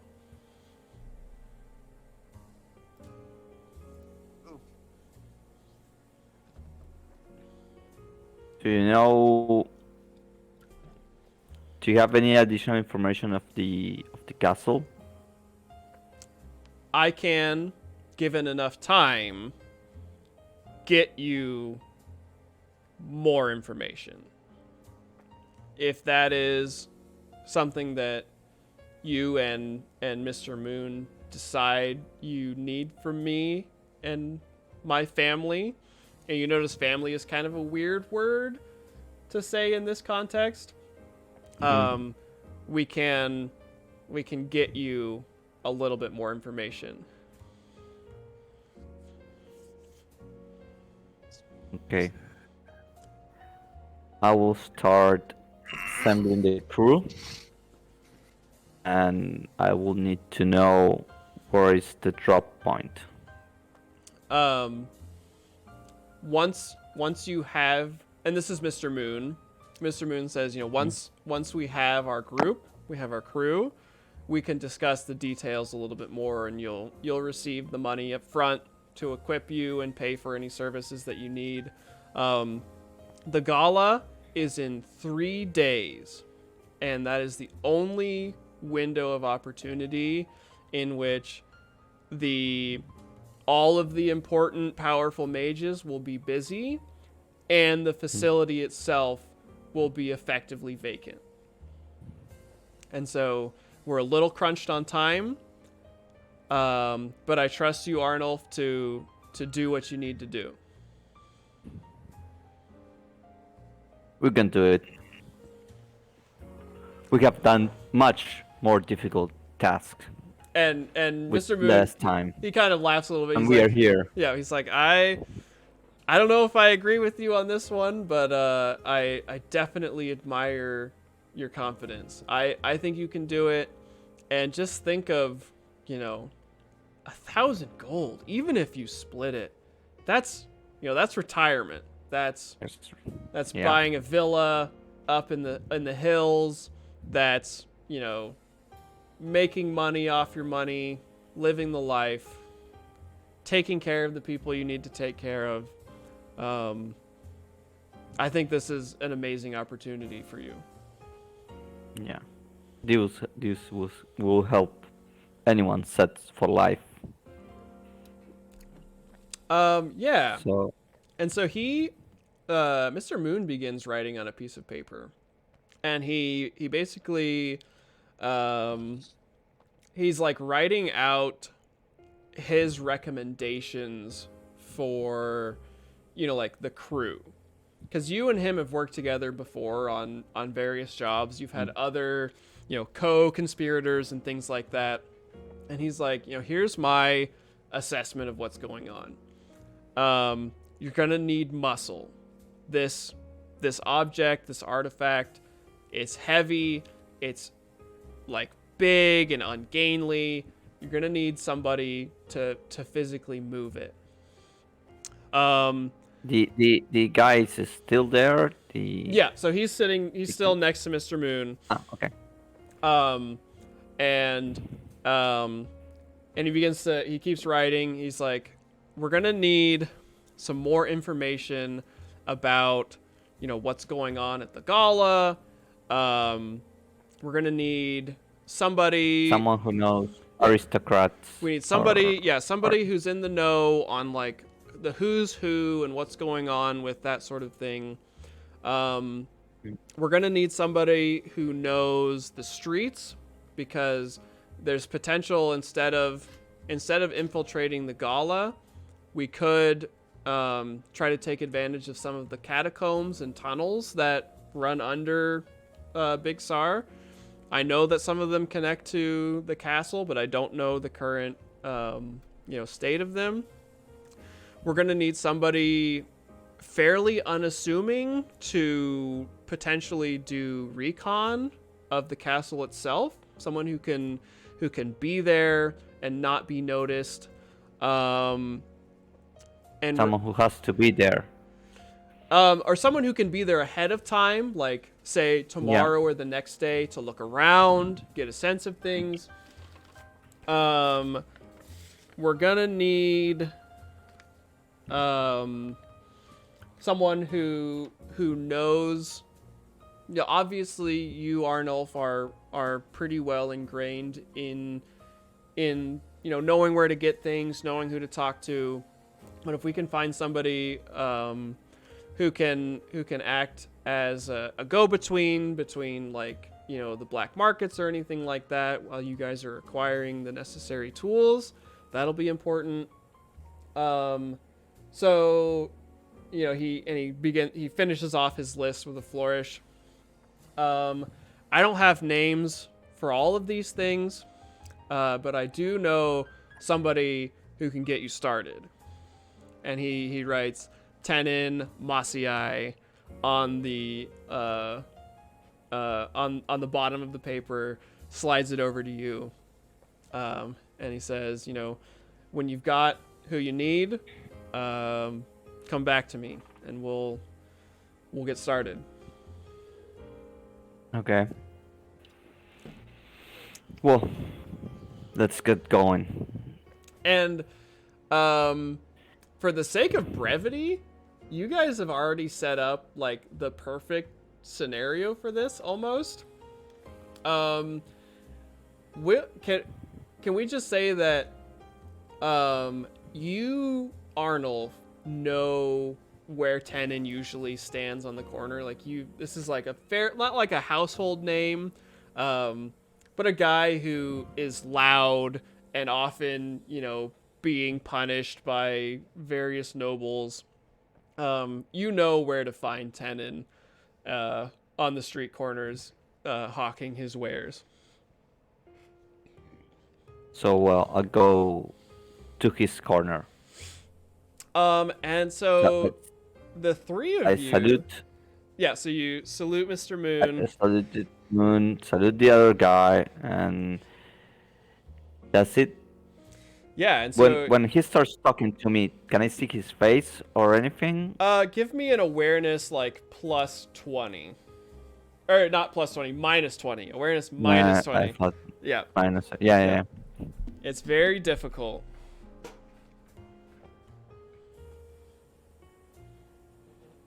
Yes. Not quite. So yeah, you're like looking, trying to get a sense of him, and he's like looking right back at you, but it's still like shrouded in shadow. You maybe catch like the glistening of an eye under the hood or whatever, but not anything definitive. And But so, I know he has 9 fingers. Yeah, so you know that there's something weird about his hands, and he doesn't really speak the language super well, and he refers to things in weird ways. Can I pinpoint Jolly? accent? No. So like you are pretty worldly, and you would have heard, accents from like Southern Voshek, Tadberg, and Lumerlin, and all of the other surrounding countries as people like congregate in Big Sar. And so the voice you heard was very like not a specific, regional accent. It's like, oh, that's weird. Like he's talking in a weird way, not like a specific accent way. Okay. Well, now I go to see Tenon. Yeah, so you make your way out of the bar. It is probably right around noon, maybe a little bit after. And as you approach Tenon, you see a sort of a motley crew of people standing around the pamphleteer, either reading the pamphlets or talking to him or sitting in a corner somewhere reading. Yeah, and so Tenon is there, shouting out, trying to get as many pamphlets out. And there are two others, Arissa and Nibis, are there as well. Yeah, and we were in mid-conversation, actually, Yeah. while you were Yeah. away. So And Arnulf walks up Nibis and I... and hears you guys Yeah. talking. Okay. I'm pretty sure you've never done a crime before in your life. What's your name? Arissa? Okay, Marissa, nice to meet you. My name's Tenon. This little piece of shit is Nibis. I say little. He's about as big as I am. Yeah. But The three of you are all like pretty much the same size. Arissa's like a little bit yeah, shorter. we're actually... Yeah. She's actually taller than me. I'm 3'11". I'm an inch taller. I Oh say that straight. yeah. I always forget that Yeah, we're pretty much eye to eye. yeah, the halflings listen. are the small ones and the gnomes are a little taller. I'll tell you this, Arissa. Crime is a means to an end. A life of crime is not a lifestyle at all. It's a death style, is what it is. I just Use want it it to get for out. a temporary solution to There get you out go. of a dead-end job. And that's exactly what I'm saying. It's a means to an end. There you go. That's the perfect reason and the only real reason to resort to crime. Speaking of which, here's the smuggler guy. I know you from around the way, right? Arnold? Arnold. Arnie? Yeah. What's your name? Arnold? Arnold. No, I'm not a smuggler. I'm a procurer of extreme difficult items and to give to specific people that have issues to getting in and getting out of the city. So Yeah, he's technically, slick I'm not a talker, that smuggler. Arnie. Yep. We have smugglers in town? You're like a No. guard. You're like, oh my god, there's bad guys. They just keep you like locked in a I quiet stand in corner a where fucking nothing ever alleyway. happens. Yeah. I don't know what's going on.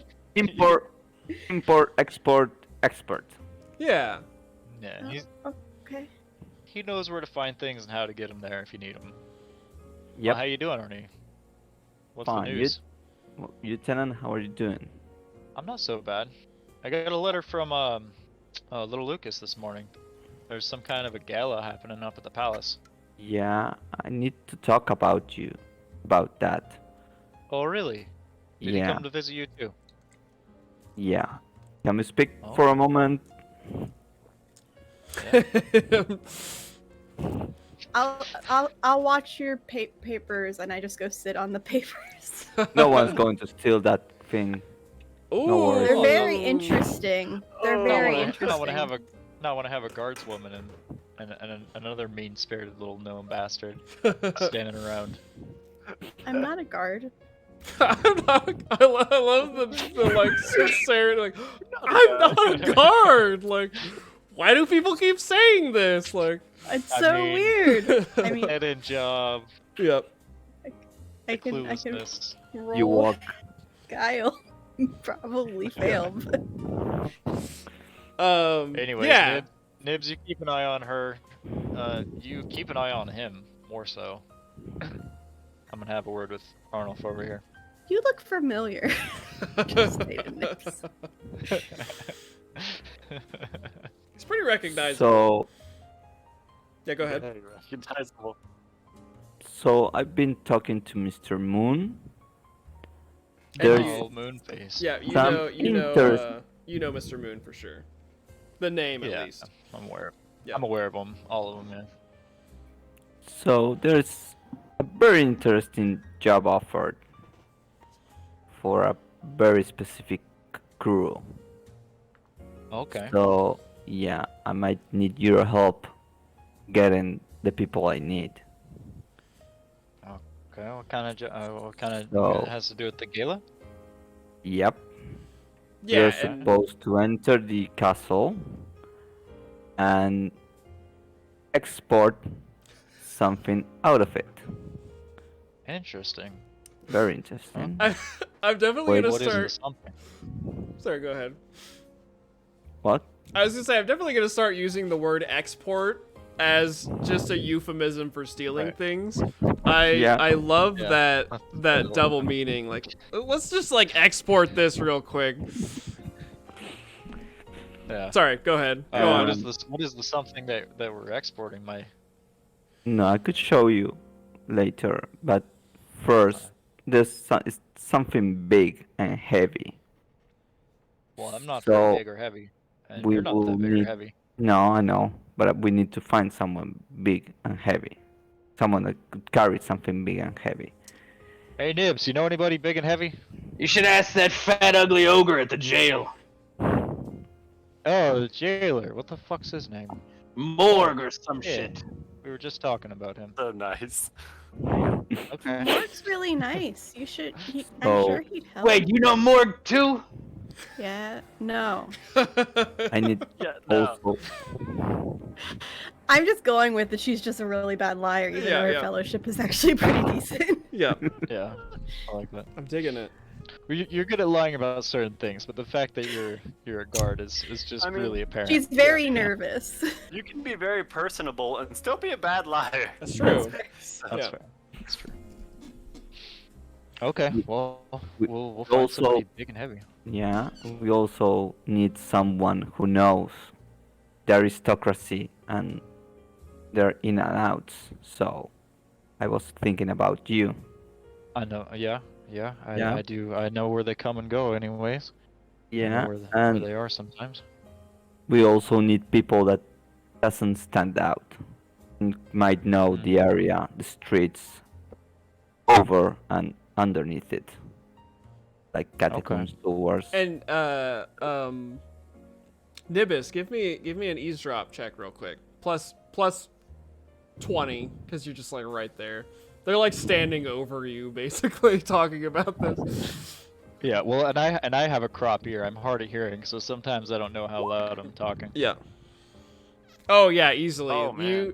You hear Arnulf like, okay, we need somebody who like nobody's gonna pay attention to, just sort of essentially disregarded by most of society, and you're like, well, hey, like I know No one blends into the streets more than me. He Well, is but, right. I didn't even see him steal the pamphlet. I knew it was him that stole the pamphlet earlier, but I didn't even fucking You see don't it. know anything. We're the same fucking height, and you somehow creep right under my nose. And we will need one more. What was the last one?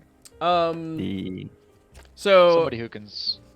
yeah, so he basically was like, we need like a streetwise, somebody who knows the streets. yeah. We need somebody who knows the Muscle. aristocracy. We need someone strong, and definitely if you can find somebody who either can like get into the castle unseen or be around the castle unseen, or like Yeah. not Right, unseen but case like unnoticed or whatever. Right. Or some type of individual who would be able to have that kind of like insider information. We need someone who can move freely inside and out the castle without noticing. Well, we have this guard bitch that's hanging around. That's what- Not a guard. That's not polite. Watch your I'm not a fucking mouth. guard. Well, I mean, we put you in some Fucking armor, mouth, you I look swear just to like God, a you're guard. still If we fucking put you fast. in some armor, you would just look. I love that. If we put you in some armor, you would look just He's like got a this guard. guard looking at you. Throw out some armor and you're a guard. They'd probably let you right in. I'm She not just sure if that's sighed. stereotyping or not. She's a gnome. That's really good. All That doesn't gnomes are make sense. guards. Yeah. Yeah, I guess. the gnome contingent. Yeah. So I think we have a group. Yeah, and I Well, mean, Assuming Morg's in on it. Because if we don't have somebody big and heavy, we can't fucking get the big and heavy thing, right? Org was just talking today about how he doesn't have any money. I know Morg from smuggling things and stuff. Yeah, Importing Oh, that things reminds out me, the money. jail, so Yeah, he likes money. yeah. That reminds me, money. What's the job pay? What's the pay and rate?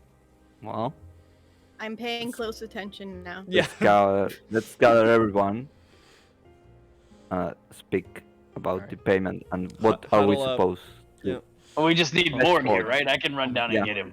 We need more. Yeah. So Is it, let's. is it Lucas around? Well, let's cut to Morg real quick. Morg is sitting in the top floor of the tower still. There's like 2 people in your 5-cell block or whatever, because you let the rest of them out. And so it's just like the dullest possible day. There's no, like, you haven't received word from like anybody that they need information out of any of your prisoners. Nobody's like trying to like crack down on a crime syndicate or anything. And so you're just like, you're sitting there looking at like a pile of like paperwork that you need to do as part of like the discharging of those 3 people from your cells. And you hear Lucas's footsteps again coming up the stairs, and he comes up and slides onto your desk a sort of nice looking ornate wooden box. And you recognize this immediately, and your stomach begins to grumble as you look at the box.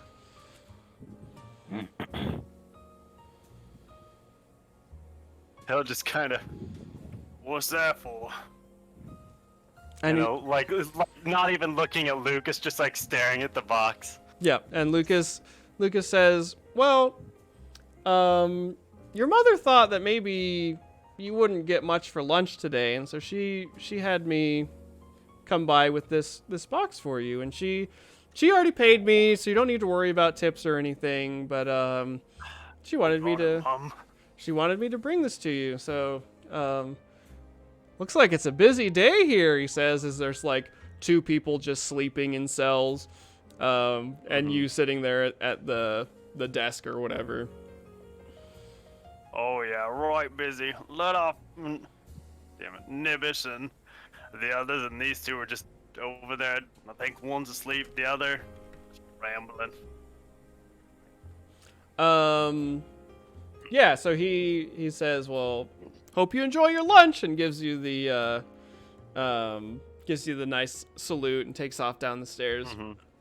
Nod towards him. And it is like, he'll open up. yeah, it's like 1:30-ish now, late in the afternoon. And it is a homemade lunch from your mother, including a little handwritten note that says, you know, "I hope you're having a good day at work, Morg. I had a little bit of pain this morning, so I took some of the leaves that you had brought home last week, and we're out now. If you could stop by the apothecary on your way home and maybe get some more, that would be excellent. I included your favorite, cream-filled sweet roll here. Have a wonderful day. Love you, Mom, XOXO, little smiley face." Oh. And so this is like heartwarming, but also bittersweet, because you know that you don't have enough money to get more of the opium poppies on your way home. Oh, great. He'll heave a heavy sigh and, "Oi, Mum." And he'll enjoy his lunch, I guess. All right. So I wanted to get that very heartwarming moment in. And so we cut back to the other group. And as you guys are discussing the plans and possibly grabbing Morg, and as you're talking about this, little Lucas goes running by on his way to some other job. All right, I'll catch him with my staff and I'll be like, "Hey, you little fucker, hold on a second. It's like, oh, Can we Tenon. get you to run up to the jailhouse? Can we get you to run up to the jailhouse just real quick and grab that big fucker Morg? He's on his lunch break. He should be." He's like, oh, I was just there. Like, I took him his lunch.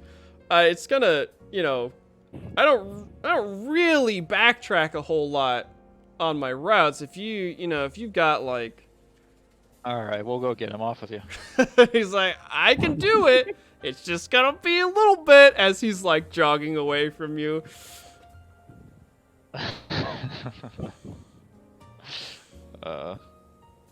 I guess, shall we go to the jailhouse then and see Morg? Yeah. Let's go to the jailhouse. That's the and- cheapest way to All do right. it. Nobody else has got anything else going on. Yeah. So Lucas, will you do it for this silver I just found on the ground? and he stops in his tracks, like, like squeaks, turns around, and he's like, I'd do it for silver. You want me to roll something to say that I found a piece of silver on the ground? Oh, do you not have one? No, I'm totally talking out of my ass right now. So now that he's Right. interested, I'm gonna look around. Yeah, so give me your what are the two that you can re-roll? It's either intimidate or guile. Intimidate or guile. Yeah, so do guile. And Okay. we'll see what happens.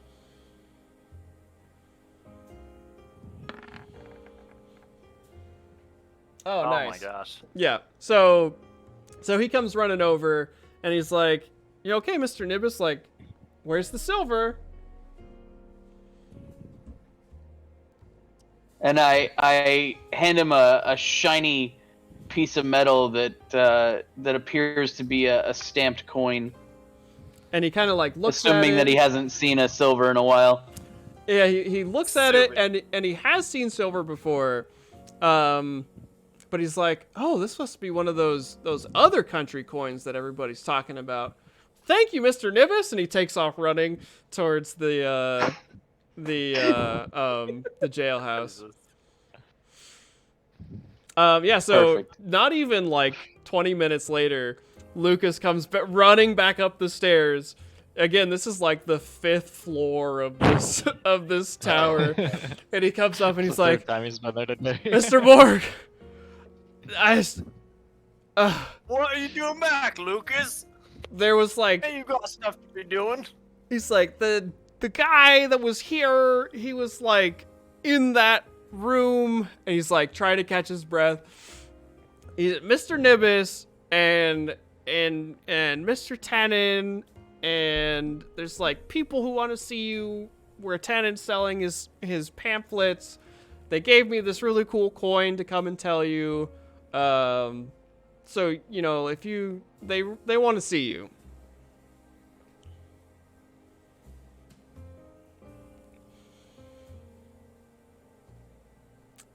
Am I frozen?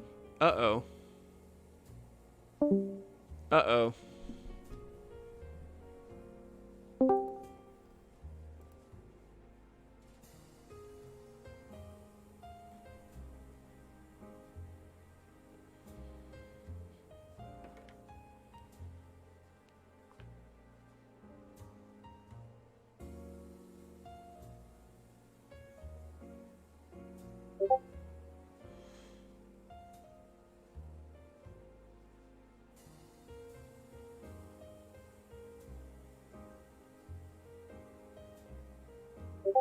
Um...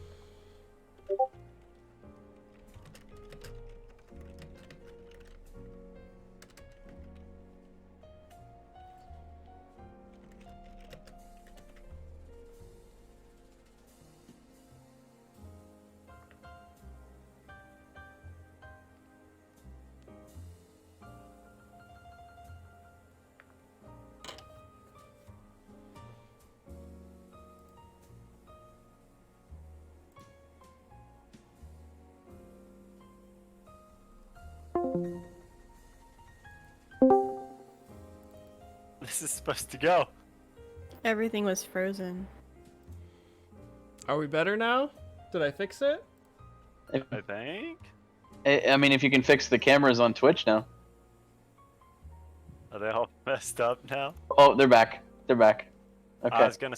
Yeah, it all fell back in. Okay. Yeah, no, we're good. We're all right. here. Weird. We're good. Is Nacho here? Yeah, I'm here. Okay, you were just everybody's sitting really still, so I was like, sweet. Okay, yeah. Everyone So wave to make sure you're here. I have no. I didn't lose internet. I don't know what. Oh my! Is my camera being weird? No, you're good. You're perfect. Unless it was the Discord just like fritzing out or something. Yeah, that was Well, I mean, weird. my 'cause internet- No, you're totally good. Everything else still worked for my So, internet, so. Morg was like, they want me to come right now on my lunch break, and then you left. Yeah. So, Lucas will be like, yeah, Mark? they even said that, you can take off on your lunch break and come and talk to them. They're all talking about something pretty important, it looked like. I don't know though. I didn't realize Nimbus was my boss now. Respect your elders. What? So as per my job, what are the rules on like something like that? Yeah, so you know that you would be able to, especially with like 2 people in your 5 cells on your floor, you could even so much as be like, hey, I'm gonna cut out early today, have Johnson cover my floor. I gotta go check on my mom or whatever. And just roll me some kind of fellowship to talk to your like supervisor about what you're gonna do. Okay. We're just gonna go for like an extended lunch to like go check on my mom. Let's see. Yeah, and do Roll a guile or something. yeah, probably not intimidate. Yeah, Guile is one I have trained, so There you go. I'll just do Guile. Do I get a bonus or anything? No, we'll just do flat, and this won't necessarily like. Oh no. There will be consequences if you fail. You're good. but- I You're did good. it! Yeah, so It's a miracle. your boss, he's another ogre. He's like, oh yeah, say hi to mom for me. Make sure she's doing all right. I know you've mentioned before that maybe she's not doing great, but yeah, definitely check on her. You know what? Just take the day off. Take the rest of the day off. I'll send Johnson up there. He can bitch about it later. Right, thanks, boss. I appreciate it. Yeah, and I'll so head out. you are on your way. And so yeah, this part of the district that all of you guys are in that Morg is walking through is pretty empty, kind of like the streets where Arissa was guarding. Anything that's not like main like market, thoroughfare is generally not super busy. The occasional person walking by or whatever, but most people stick to those heavily traveled streets. And so Morg makes his way to Tannen's Corner post haste, and as you walk up, you see the group standing around, talking shop, and I'm sure one of them notices you coming. I'd hope so. Yeah, because you are just giant. Hard to miss. Well, and to us, he's just like looming. He's literally Colossal. 6 feet It just, taller like, than me almost. It like so. blows my mind how big ogres are. Like I love it. 725 pounds is so heavy. Anyway. 9 foot tall, baby. yeah. I'm a large creature in D&D. Yeah, you're giant. You're just so big. Mm-hmm. I'm 50 pounds. Yeah, he literally is 14 times your weight. And then a little bit extra. Yeah. So yeah, Morg saunters up, ground shaking around him. I'm just kidding. It's not quite that heavy. I But feel yeah, I feel the earth. No, wait, it's Morg. yeah. You small just folk me. are very in tune with the sound of an ogre approaching. Run Gotta away. watch Jeez, out. Morg, I told you never to sneak up on me like that. He'll give you a heart attack. You know I can't sneak for shit. I'm big, slow, and noisy. And ugly.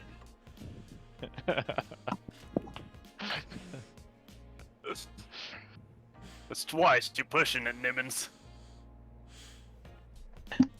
Nibbins can't even say my name right. Nibis, is it Nibis? God damn Nibis, it. yeah. No, I like Morg calling him Nibbins. You should Nibbins. just keep calling him Nibbin. Lil Lil Nibs. Nibbins is a shot back. Yeah. Little I could Nibbins. call him Nibbler. Oh yeah. There you go. That's a Even good one. better. So what do you lot want to talk about? Well, it appears our friend Arnold here has a job for you, maybe. And I know that you're hard up for cash. We need What someone kind? big and heavy to move something big and heavy.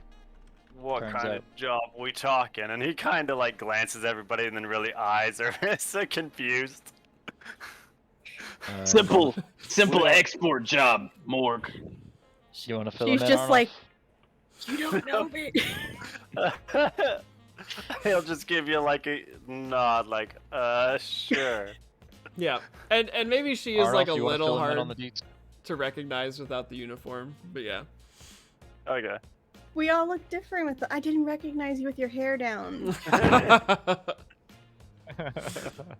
I didn't recognize you without the helmet. love that. There you go. So we could go to some place more quiet. That's not a bad idea. Sure. Yeah, and all of you having lived in this area for a good amount of time, know We know a good alcove. like when he says Yeah. somewhere quiet, There's a good tavern. you right each around the way. have like an idea in your head, like, oh, I want to go to this place, and Nibis is like, oh, I want to crawl under the drainage pipe, and that's my quiet place. My original thought was, oh, the library. Wait. Joke's No, on that's a you. bad This idea. hole in the wall over here leads to my little hideout. Yeah, and I mean, you guys, yeah, you very much could be right next to like where Nibis keeps all of his booty. Important stuff. Yeah. So many gnome females. Well, Wait. there's a So much gnome booty. Yeah. There's a good tavern with a nice sub basement right around the corner. It's got a quiet alcove, little patio area we could hang out. And it's ogre friendly, unlike Nibis's shithole. Tiny tunnel. Everywhere I know is way too small. Yeah, same. Nibis, do you have with you your companion, or would you need to grab them really quick?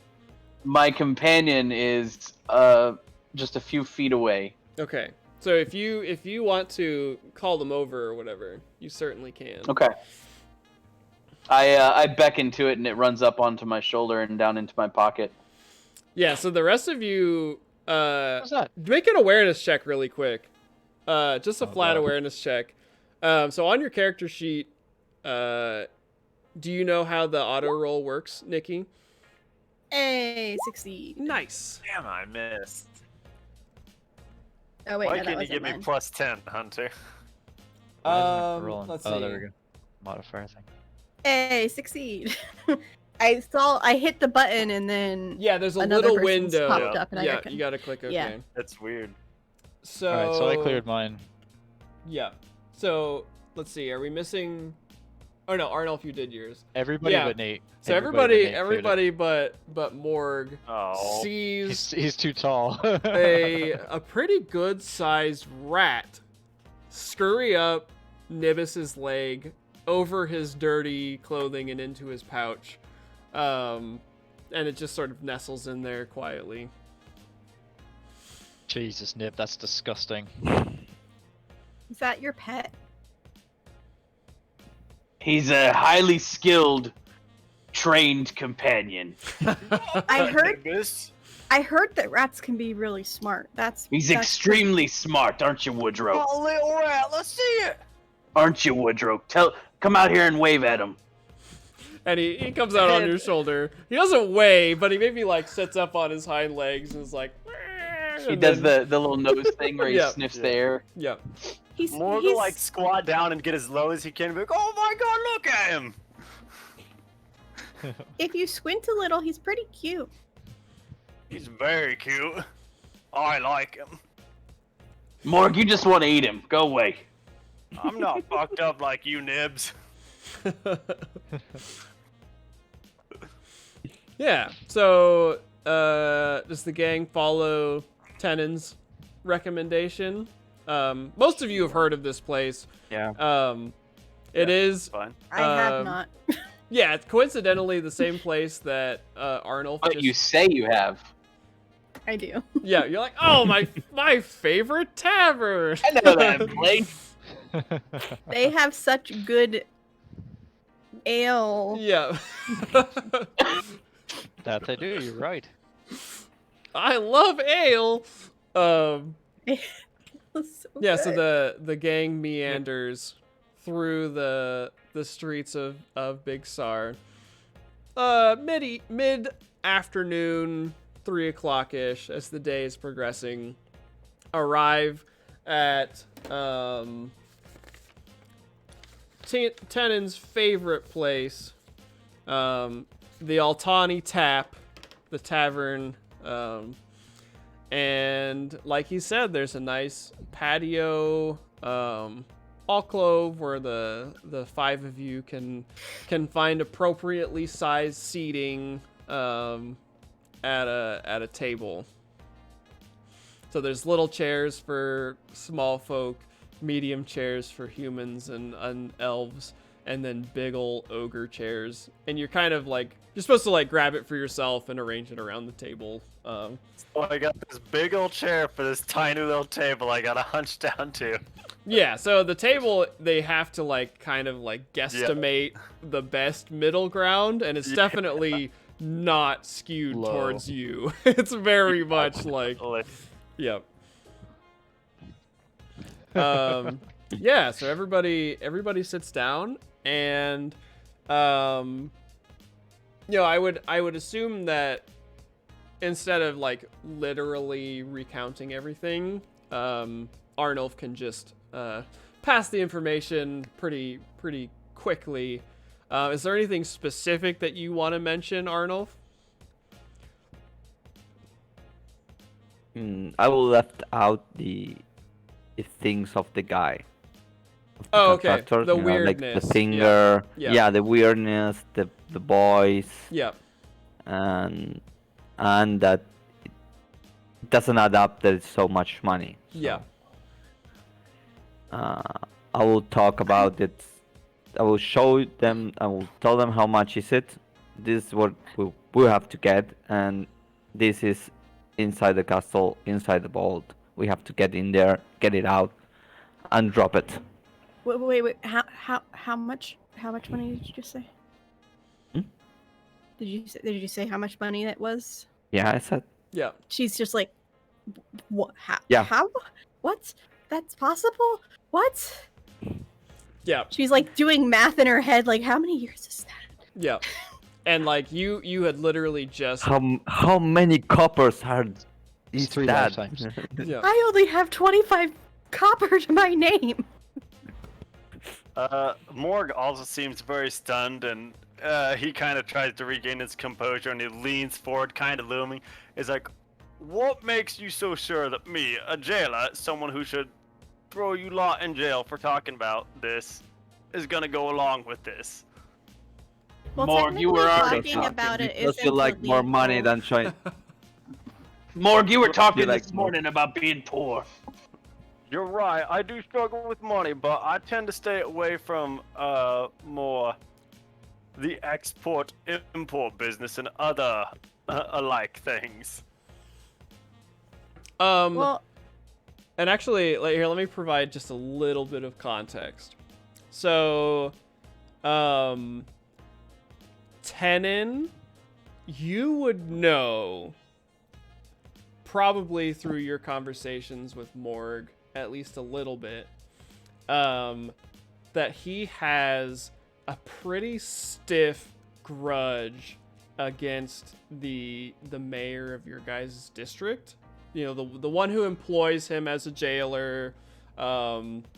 Right. There's a Underpays. yeah, there's a bit of animosity towards the idea of the amount of money that the jailers make and guards make and stuff like that versus the amount that is spent on, you know, these vastly expensive projects, kind of like the Multi-Tine Castle, which has been just like this hugely expensive, you know, 5-decade undertaking where taxes have gone up increasingly over time to fund whatever is going on there.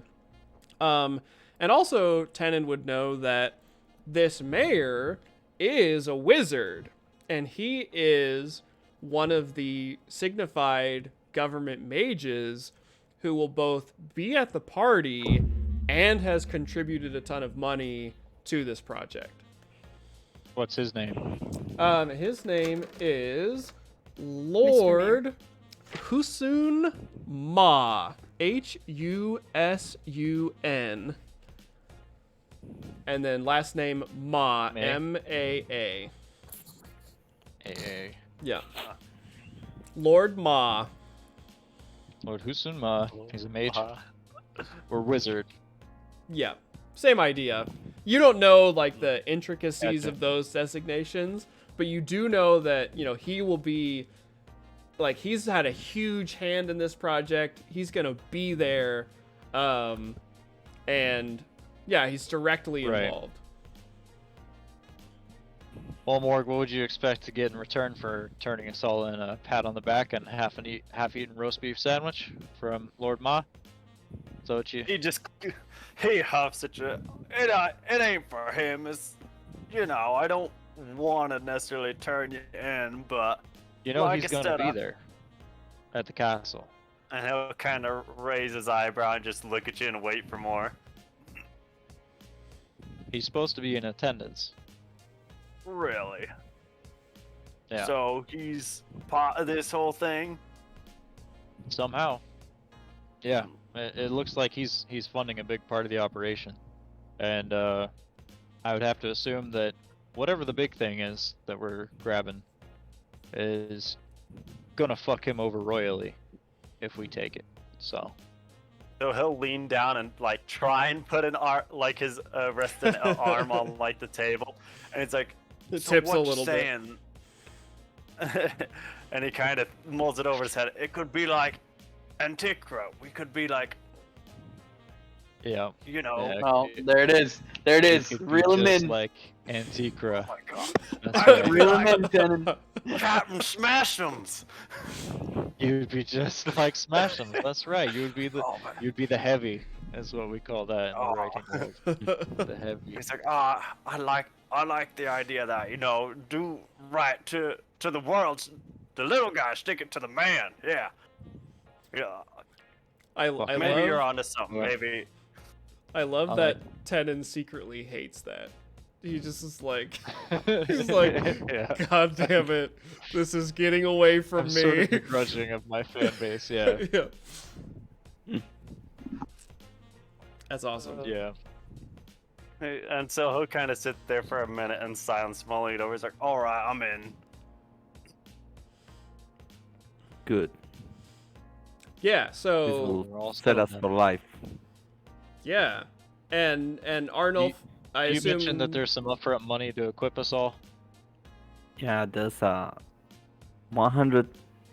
We need to get the things that we need to get a list of the things we need, and Okay. then they will give us around 100 GP to get that, and a Wait. 1,000. They're giving us 100 gold before we even start? Yes. What's That's the more collateral money here? than What's I'll the make in catch? my entire life. What's to stop us running away with 20 pieces each? and Why I would guess you it's run fact with that 20 there's when you 200. can get 200? Yeah, I mean, 20 free gold pieces. I could start up somewhere new. Yeah, but And- 200 I gold I pieces will wouldn't change start your up life. somewhere new. I like it here, but I'm just saying. 20 gold pieces. I mean, who are these people? Are they dangerous? or- 200 gold For pieces for 200 one gold heavy pieces, box. you could buy one of those fancy printers that you always liked. Okay. Yeah. I mean, I could start a whole entire international newspaper. You could stop That much. but- pamphleteer and get a newspaper. Yeah. Yeah, I could hire someone else to hawk my pamphlets, and I wouldn't have to fucking stand on the corner all day. I could Get Yeah. shit retire. on by horses. Yeah. Well, and the name Mr. Moon, definitely for all of you, in sort of like various capacities, inspires at least a little bit of like awe and caution. Right. Because it's all You like, wouldn't want to just fuck him over. yeah, because you're definitely like in Moon territory, Mm-hmm. and are well aware of like the extent of his reach and the people that he has working for him, and sort of like the famous escapades of the Moon Gang and stuff like that. And so then that is definitely a little bit of an incentive to be like, okay, like if money changes hands as part of like sealing the deal, then if you guys fuck over Mr. Moon, then you're sort of shit out of luck, especially if you stay in Big Sar. That idea of would be very difficult to manage. Okay, fair enough. So we wouldn't necessarily just run off with the 20 gold pieces, but there has to be some kind of leverage, something at stake here, for them to Yeah, hand you well- over. He just trusts you with 100 gold pieces. Fuck me. Yeah, Didn't know you were big time. because like he that. has the ability to break your legs. That he does. They're You not have very a long point. either. People actually do that? You were sleeping with the fishes, so Why would you Yeah, sleep with I'm kidding. Just the naive cop is I like, have a, I love that I love idea. That's great. Yep. I already have enough of a hard time sleeping with fleas, so I guess I don't like the sound of sleeping with fishes either. I sleep with my cat. Yeah. Oh, This character is getting away from me. No, it's awesome. gosh. It's perfect. It is great. oh, I do. One day she'll admit to being a guard, but today is not the day. Oh no, absolutely not. Even though everybody knows. Yeah, everyone's like, Right. Just want you guys It's to like, know yeah, I'm we- actually- We've We known know. since day one. yep. Before things get too serious, I have something to confess. I've been a guard all along. That's Yeah. awesome. It's good. Yeah, so Arnold, like, so go ahead. no, you go. Oh, I was just gonna say he lays out the plan. He shows you the schematic that this very quiet individual sort of drew out. And again, it's like very precise and sort of like it's almost like an engineering diagram of like what this thing looks like. And again, it's this like big sort of like oversized book shaped like machine at the heart of whatever is going on in Multitine Castle. And it is suspended seemingly magically over a pedestal surrounded by these weird sort of nondescript circles that he didn't elaborate on. And yeah, I don't so like it Arnulf also mentions that Mr. Moon, sort of in passing, was like, you know, there's probably two ways to go about this. There is infiltrating the gala and then proceeding from there into the underbelly of the castle, or trying to approach from like the catacomb tunnels of Big Sar and basically come up from below, you know, like the sewers, the undercity sort of thing, into the facility under the castle. Would I know how many people were supposed to be are planning to be guards there? You would not know, but you would know how to find out. Okay. If we wanted to go the route of the gala, I know someone who can tell me how many people are working that night. Yeah, I bet you do. What's that supposed to mean? Jesus. I think what we could do is maybe infiltrate and enter via the gala and then exit through the sewers. Because we are not going to get That's out not a with bad idea. Yep. with the The big book. yeah, Yeah. no way. Well, you said you needed somebody on the inside. I could pretend to be a guard and see if I can work it. Yeah. Great idea. It's a Sure great you idea. You could pretend to be a guard. Why are you You'd winking? make such a good pretend guard. I think you'd look great in a guard uniform.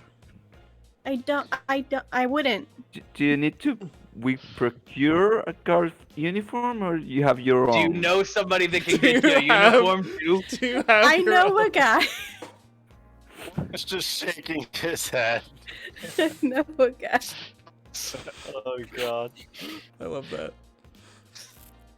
You just happen to I own think- a guard uniform, maybe perchance, you know. That's really good. They don't just give them to anybody. Yeah, so You could try be guarding that night inside the gala. Do you think Yeah. you could pull that off? So it's easy for 4 of us to enter and not the 5. Maybe it's Remember easier now, for we 4. have plenty of gold pieces to, buy our way into these sorts of situations. yeah. Maybe. Maybe we need to counterfeit So the you- invitation. So before we jump into that, Arnulf mentioned that Mr. Moon wanted to meet with the crew once it's assembled. And coincidentally, this tavern, Altani's Tap, is the one that Arnulf was at, in the safe room below. And so after laying out the plan and you guys are sort of like tossing out these ideas of like, oh, what should we do? It sort of occurs to Arnulf, we're sort of working out a plan. Let's go talk to Mr. Moon. Get the upfront pay once he's satisfied, and then we'll hit up all of these tasks that we want to do in preparation. So none of you besides Arnulf would know of this safe room underneath Altani's Tap. So he shows you the sort of back room door. I will approach the bar. Yeah. And I will ask the bartender. I will ask him, do you know if Mr. Wound wants to meet us down? Because I know it's secret. Yeah. And so I will ask permission before. Yeah. So the bartender, get out. he kind of eyes you suspiciously, and he grabs a broom and he goes over to like a corner behind the bar and he gives like 2 taps on the floor, like duh duh. And then there's a pause, and then from below there's a single tap from below on the bottom of the floor, and he looks back and he nods at you and ushers you into the back room. When he walks away, I whisper to Morg, "Hey, am I doing a good job?" You're doing great. Just keep it up. Okay. They keep saying I'm a guard, but I thought I was doing a really good job. So. I think you're doing just fine. Just keep doing what you're doing. It's adorable. That's honestly very God. endearing. So the 4 of you are sort of not really surprised, but like, oh, like we're going into the secret back room. And there's like the trapdoor and everything. And it opens up into this sort of lavish It's almost like a full other tavern underneath with like its own bar and like there's like a separate cook and everything that most people just would never know about. And you come down there and Mr. Moon is there in his little spider wheelchair waiting for you guys. And he sort of appraises the group. He nods to Tenon.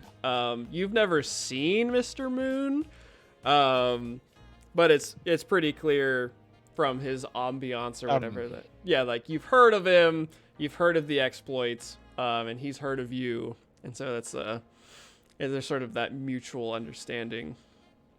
Right, and I'll kind of give him a nod and sort of break eye contact because I understand, what he does, but I'm not a fan of all of it. Yeah, there's All of his definitely methods. maybe a difference in methods. Yeah. So he gestures for the five of you to sit down, and he says, well, I see Arnulf has made very good time in assembling a group that he thinks is up to the task. I assume he's filled you in on sort of some of the details. Some of. I'm still not understanding what it is that we're getting though. Some big fucking heavy thing.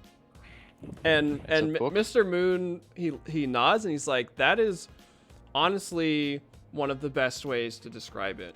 It is some big fucking heavy thing that it sits at the center of this structure that they've built under Multitine Castle.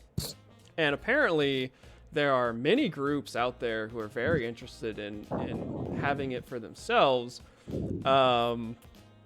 And as far as I know, it functions in some way to do with the mages and the signified badges and something like that. I don't practice magic. I know very few people who practice magic in a professional capacity. But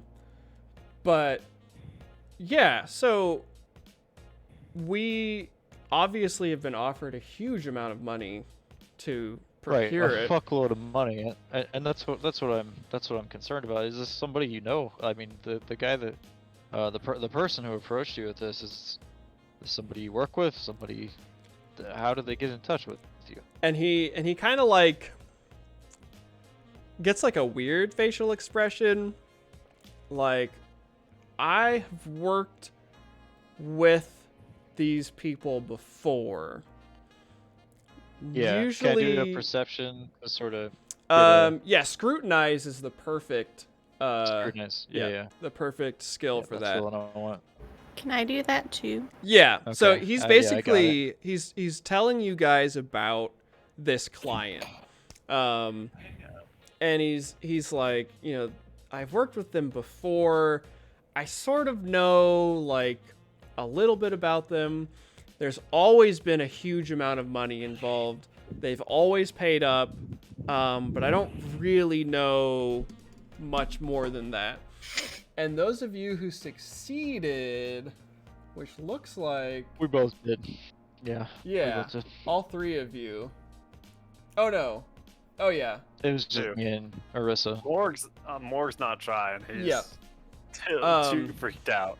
Yeah, so you know that he's maybe not spilling all the beans. He's maybe holding Right. a little bit back. Okay. But yeah, so he's sort of like, he's like, I've worked with him before. It's sort of outside of the regular, it's not Star Gang, it's not Sun Gang. Obviously, it's not my people. They are ingrained in the city underworld, but it's been a while. So, but they're from here. It's not like foreign nationals or something. No, absolutely It could local. be an actual threat to Voshik. Yeah, local Big Okay. Sar. Okay. 'Cause, I might not be for our government, but I'm for our people. Yeah, so he's I'm a like, man of- it's man of absolutely, this country. absolutely local. Part of Okay. Big Sar's society, just maybe not in a regular capacity. Is there like a client criminal confidentiality agreement? In this case, there definitely is. Interesting. So he lays out again the general idea of like the gala is going to have a ton of important people very busy. The facility is going to be midway through changing hands. So the group that was there is going to be out, and the group that's coming in is not going to be in yet. And there's one other thing. Oh, the idea of you approaching this event that is now like 2.5 days away. There are two primary ways to go about it. Either infiltrating the gala through, subterfuge, disguise, getting invitations, something like that, and then proceeding from there deeper into the castle, or coming at it from the opposite direction, going through the warrens and undercity of Big Sar and coming up from below. Both of them obviously present their own unique problems and will represent, challenges that will need to be either prepared for or overcome before the event happens. And so this portion of our little heist movie, this is all going to be preparation montage. So from here on out, you will have the remaining time before the event, the upfront gold, and depending on, how you want to approach it, or what, do you want to gather more information first, or whatever you want to do, basically you'll be working against this ticking clock of the event approaching in 2.5 days. And yeah, so let's see. Let's change our music to our montage music. So the food to the reception is done in house, or is it done outside?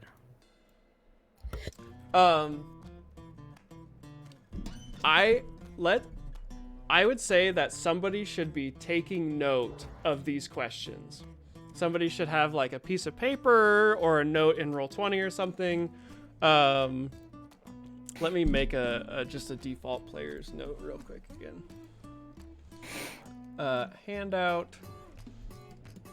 This is preparation montage, and I spelled that wrong, but that's fine.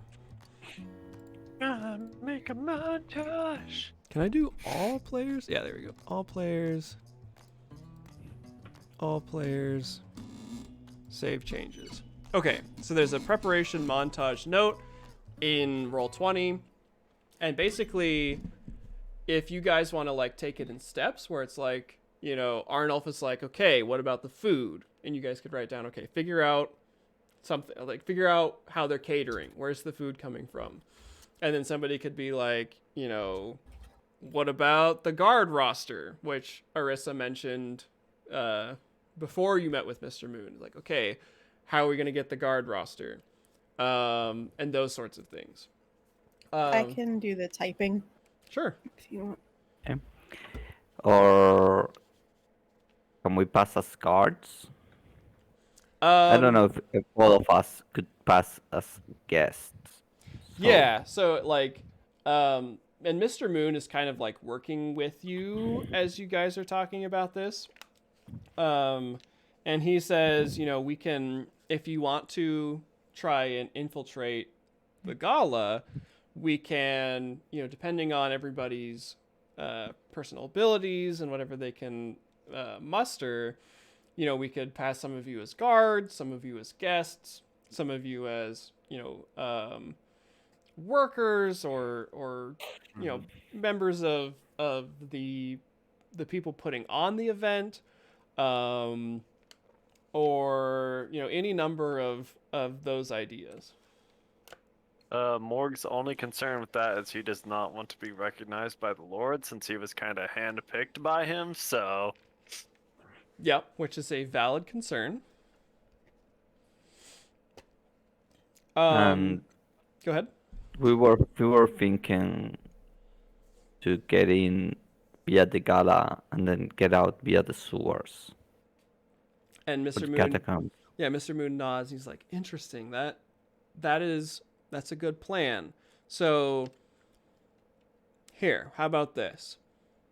If you guys want to go in through the gala and exit the castle through the sewers, I can have an airship waiting for you at a sewer exit to take you the rest of the way to the drop point, because they do want the device dropped, and he'll tell you there's like a 3-pillar hill is outside of city limits, but it's like a famous landmark or whatever where people would go and have weddings or something. That is the drop point. So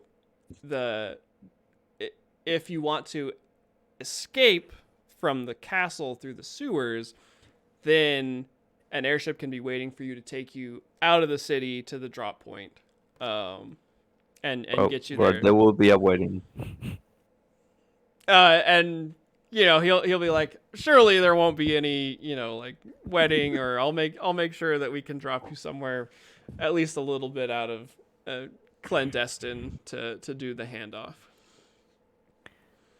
We need floor plans from the castle and how do we get to this from the inner part to the sewer. And We so have to know our way in. Yeah, and so Mr. Moon begins taking notes. He's like, floor plans. I will get in contact with the client.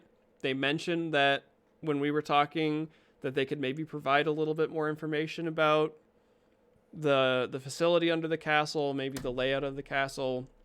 Also, if any of you wanted to, I messed that up.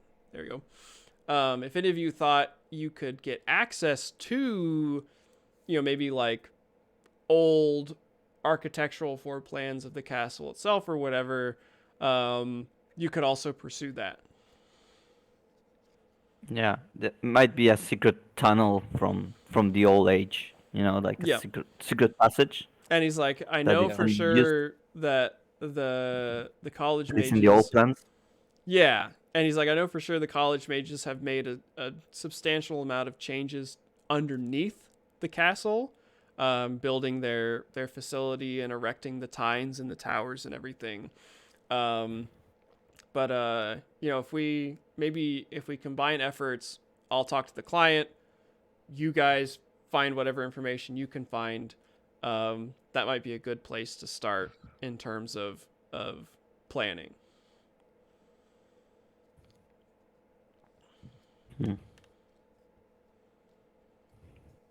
So yeah, I have here a few things.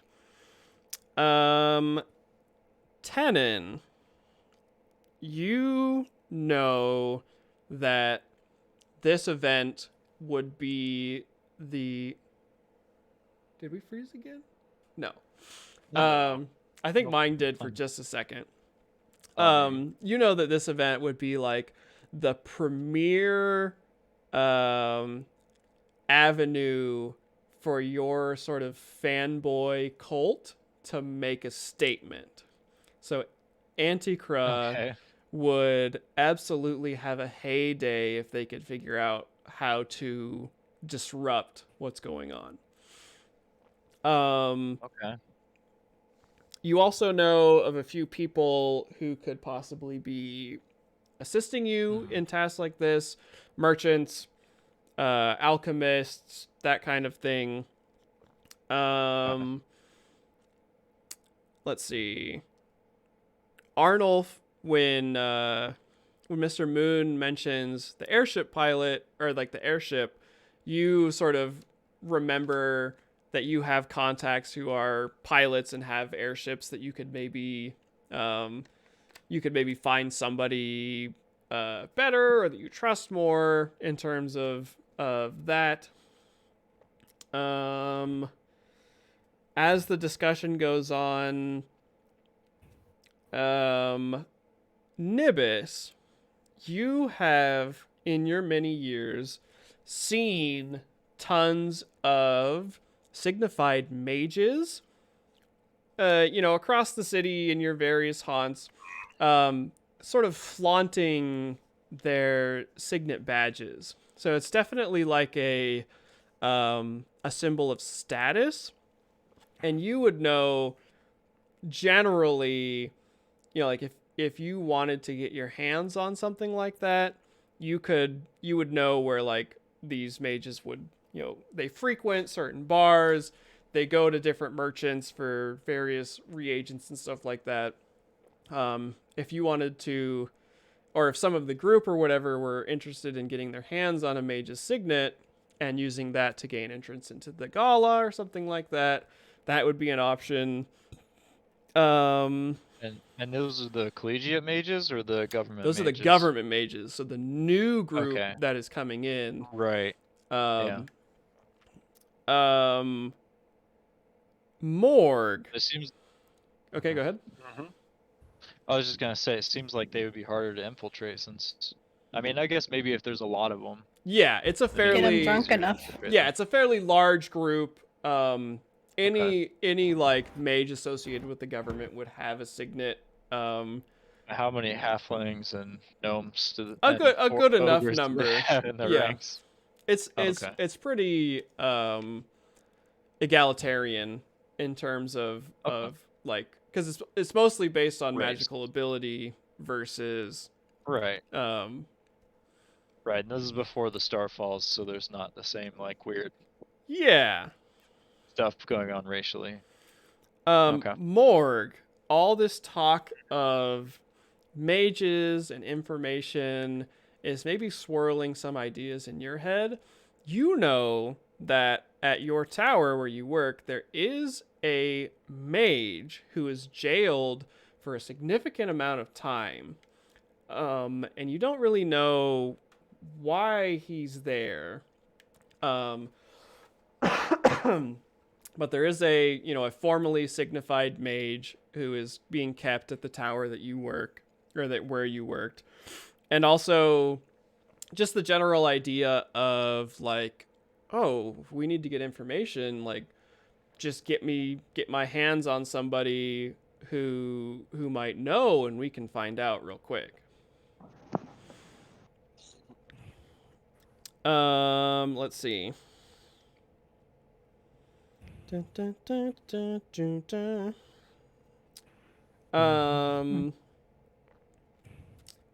Yeah. And so you all are sort of workshopping this idea, tossing around things that you maybe want to work on, or things that individuals or groups could attempt. And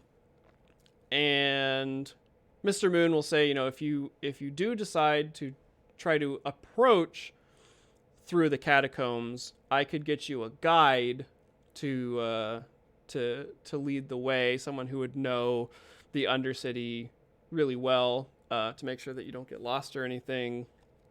And perhaps if you are going the Gala route, I bet you I could get my hands on somebody who will be working that day, that evening. You'll have to give me some time, but maybe we could arrange a meeting with somebody who's going to be there on the inside, and they could help you out. If we can get a hold of a guard, we could find out where they're supposed to be stationed. Ooh. And avoid those entryways. Mr. Moon's like, that's a good idea. Do you know any of you would have access to information about, where the guards might be? I just point at her. I might know a person who might know a person who could help. Excellent. Perfect. Yeah, so he writes that down. He's like, okay, figure out guard postings, guard roster. Absolutely. Yeah. So is there any other specific things that anybody is interested in knowing? I would just like to re-emphasize that I cannot be seen by the Lord. Is there a way to disguise you? I mean, I'm a And large What would we ogre. disguise him I as kind of stick exactly? out. and Well, yeah, and but are ogres abnormal in town? no, it would definitely be like as common as a gnome or We'd have to find something to change your eye color because those ice blue fucking eyes give you away. And it's not just that. Like, as an ogre, I tower over everyone. Like, I'm so easy to You're even spot. taller than most You ogres. could Yeah. be So- well, if we disguise you to look differently, you could be a distraction. yeah, And then they won't recognize you. You'll just look like a normal ogre, and then people will be like, "Ooh, pay attention to the big ogre over there," and then we sneak by. and Orc Mr. does not like Moon the idea of being a distraction. Mr. Moon is like, I do have in my sort of retainment a professional disguiser if we want to procure her talents for all of you or any of Pretty you. It will obviously cost some money from the pool, but we can, if you want to schedule a meeting with her before the gala, that would be very much possible. Okay. Well, How do- let's do this. Let's just go around the table and what's everyone really good at? Me personally, I'm pretty good with people when it comes to talking and sort of charming folks. I'm stronger in that regard than I probably even am at stealth, even though I'm tiny.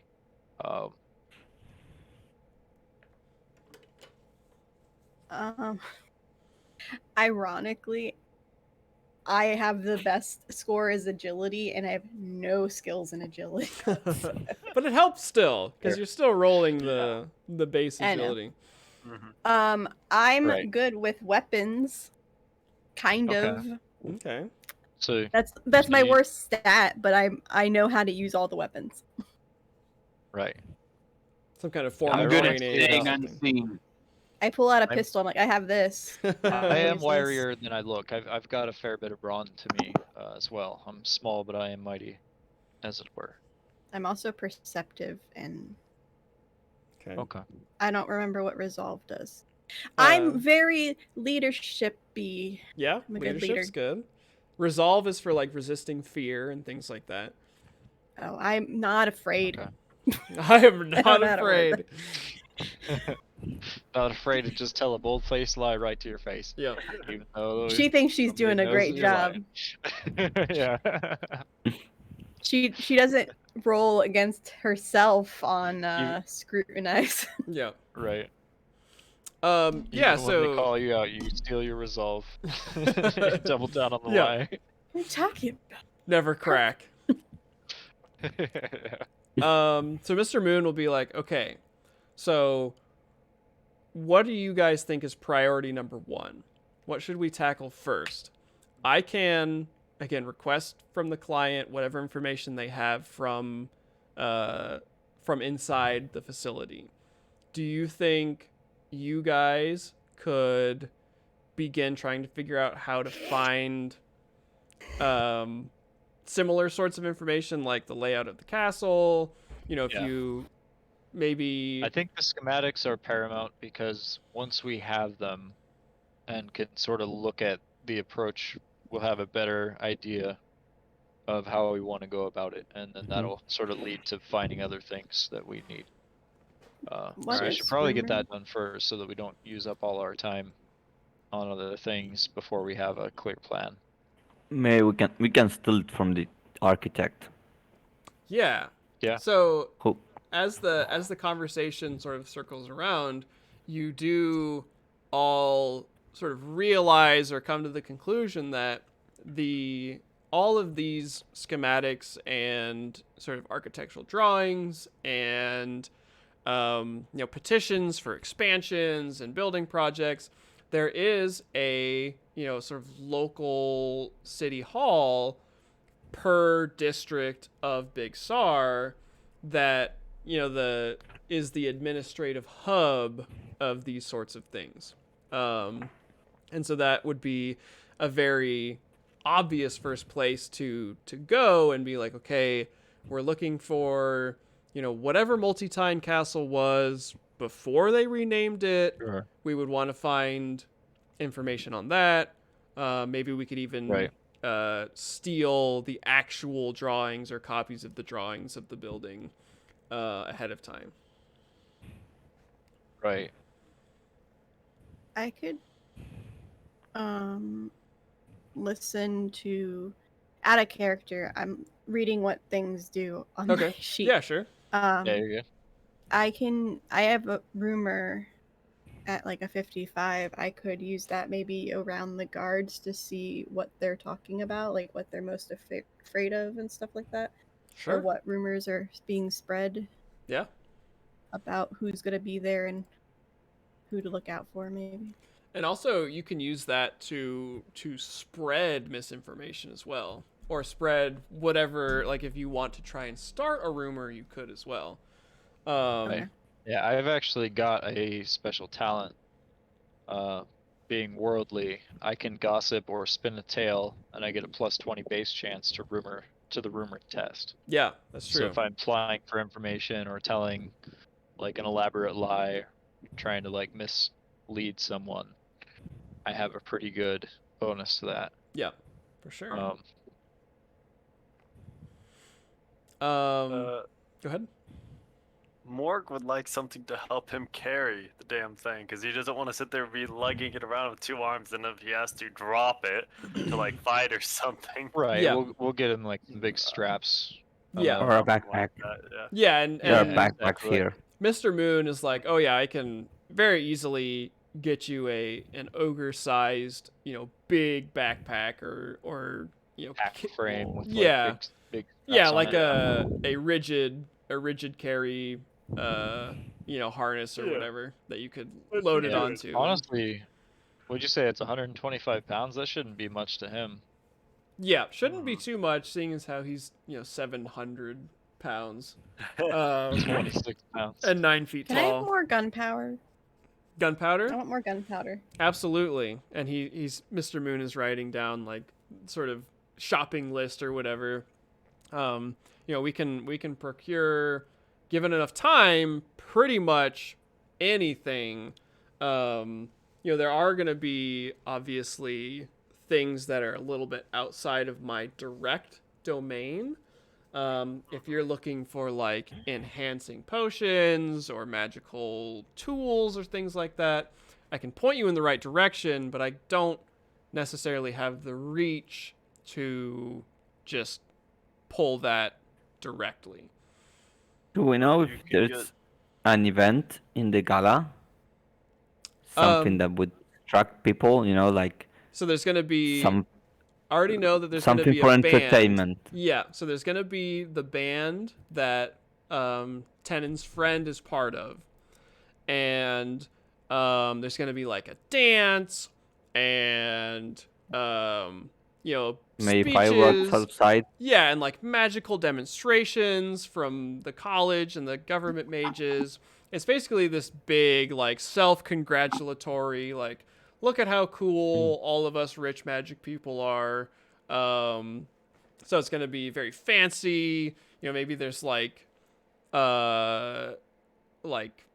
contests of magic and all kinds of food and drink and just great excess. And so it will be in general pretty easy to go unnoticed, as long as you don't do anything that sort of upsets the mood of the whole party. So he can get like us weapons and armor. Absolutely. And he's writing down like what do people need in terms of equipment. We've got this pool of preparatory gold that we can obviously spend for weapons, armor, tools, anything that's pretty mundane, I can pull in for you. How On are my we own gonna get time. our weapons and armor in there? Because we can't just walk in with them. So yeah, if you're planning to infiltrate Gala side, that will be something to figure out between amongst the 5, 6 plus Mr. Moon of you.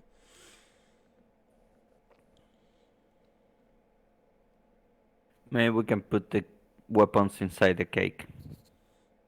Ooh. How do we get them out of the cake though? Without anybody Eat the noticing. cake. It's a We fake eat cake. the cake. We have a Well, cake eating Mr. contest. Moon says he's probably got someone on the inside. Yeah, so he is going to get a hold of somebody on the inside. He doesn't yet have anybody on the inside. So if you could, Tenon knows that Barry is going to be there, but that's sort of the Yeah. only direct, person that is guaranteed to be there that you know of. well, Right, if we he'll could be get on like, stage. Yeah.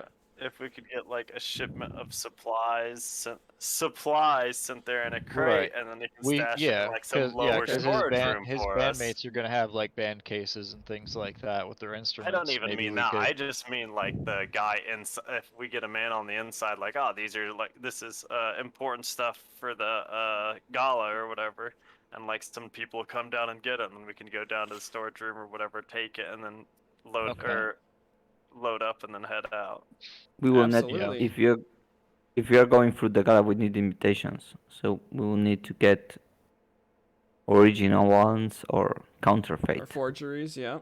Or forgeries. you could try to be part of like the help or the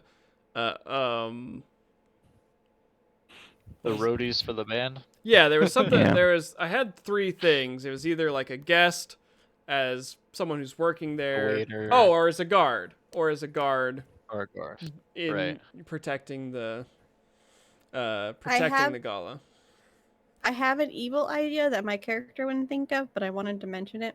Sure. Folkbane.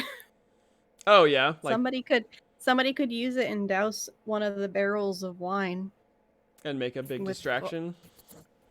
I have Well, yeah, it some. would start to make people Sh- sick, and then they would start to pass out, or not pass out, but be able to. Nibis just happens to carry Folkbane on him.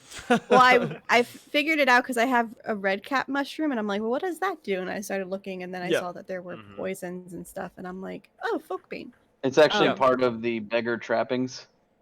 Nice. Yeah. So if you wanted to, prepare a poison barrel of wine and get it in there somehow, it's definitely a very sufficient distraction, sort of. We just wouldn't know when it would hit. That's the only issue. Yeah, there'd be a because little bit of uncertainty. You could spike the punch. Yeah, and if you wanted to do it while you were there, then that would be a whole nother, attempt as well. It's also an option. Yeah. Mm-hmm. And there's also It's venom, more likely but, to get caught directly that way. Yeah. But I think if there is a show and the band and this whole style of activities, we can skip when those activities are in line. No one's going to be looking at us. Yeah, so there'd definitely be opportunity to just slip away Just slip. once you're in. Yeah. Yeah. Mm. Right. the Folkbane isn't that Yeah. expensive either if you want more. It's Yeah. like 3 gold. And he did We- say that Mr. What- Moon's what like would- knows alchemists, he knows people that if you want to procure those sorts of things in large quantities or whatever, that would be an option as well. All right. What we need is a way to. How do we go from the gala to the center? Yeah, Yeah, so we that need would the be floor plans. yeah. Without that, we are going blind. We don't know where to go. Well, So It almost seems like the easiest way to do that might be to dress up as the wait staff or part of the kitchen staff, because yeah, they would be sort of more in the back, in the hallways. Granted, we're not going to be able to folkbane the kitchen staff, So we'll have to. Obviously, there will be guards that we'll have to get past once we get to a certain point. But that would at mean- least get us out of the gala and into like the back rooms. I think the whole thing is what the guy who's hiring us, his family can like scout out and kind of figure out like the layout of the underground aspect of it too. I think that's one thing Right. they can do. It made it Yeah. seem like so. Well, yeah, the old schematics would give us like unused catacombs and things that Mhm. and then the new schematics would obviously probably tell us where they have, any possible traps or security measures outside of just guard postings. Would I know Um, where to find the old schematics? Yes. Well, Hunter mentioned the local civic building, the city building for that area, right? I Yeah. forget what you called it. Yeah, like a city hall sort of building. It's like an administrative Yeah. hub. Would have all of those sort of like architectural drawings and petitions for expansions and anything like that. Would be. Would I know? Go ahead. Sorry. No, you're Would fine. I know that you need like a paper filled out to get things? There would specifically? definitely be some subterfuge involved. Okay. And so that would So- be like if say you decided to take on that task, we would do a quick, RP, like, okay, you go there, roll me a related skill, and we'll see what the result is. My thought is if somebody else could make a false document, then I could go in with Right. that document and say, here, this is a request by my commander Okay. for the gala type Sure. of thing. Yeah, which and if might give me you- some advantage. Yeah, to if the you roll. so Mr. Moon takes note of that. He's like, okay, if you want to pay a forger, we can get a request made, and obviously it'll take a little bit of time, but you could come back tomorrow, get the forged document, and go and attempt to procure the documents. Unless we have a forger. Yeah. So Yeah. so Mr. Moon has I mean, this sort of retainers or whatever. It just costs him of the shared gold to like hire out a forgery or hire out a poisoner or whatever. Nah, I could forge or something. I have counterfeit. Counterfeit, right? Yeah, Okay. I have it. So yeah, There if, you go. if I was gonna say I'm I not don't wanna very wait good, but until I have it. tomorrow. If we can get those schematics as soon as possible, that gives us more time to Yeah, start I, planning but- certain things. What? I might have a paper from a prior one at home. I'm not saying this out loud, but yeah, Arnulf would be able to go and get like the proper form and forge a okay. a request using his That makes counterfeit sense. skill. So do you want that to be your task for this? Yeah, this and part? how? Yeah, how about the traps, or magic traps, or anything? Yeah, so the client is gonna take care of that, and you won't have that information until tomorrow or whenever they begin to schedule the drop for that information. Okay. so while you're getting the counterfeit, I'll get the roster Okay. slash is- guard posting. What is Morg gonna do? Morg is gonna. He will try and go and talk to the wizard guy and do his job. All right. What's But Nibis gonna For do? that, Okay. ahead. he wants to know if he can get a little bit of money because he has something important he has to pick up. Are you like I need some of the shared gold for my part of the plan? So He'll say that. are you I'll probably need to roll a guile. 'cause yeah, so basically apothecary, remember? are you lying to them, or are you just saying, "Hey, I need some of this"? He's just gonna be like, could I get a little bit of the gold for something? How much of the gold are we talking about here, Mark? How much would it be, Hunter?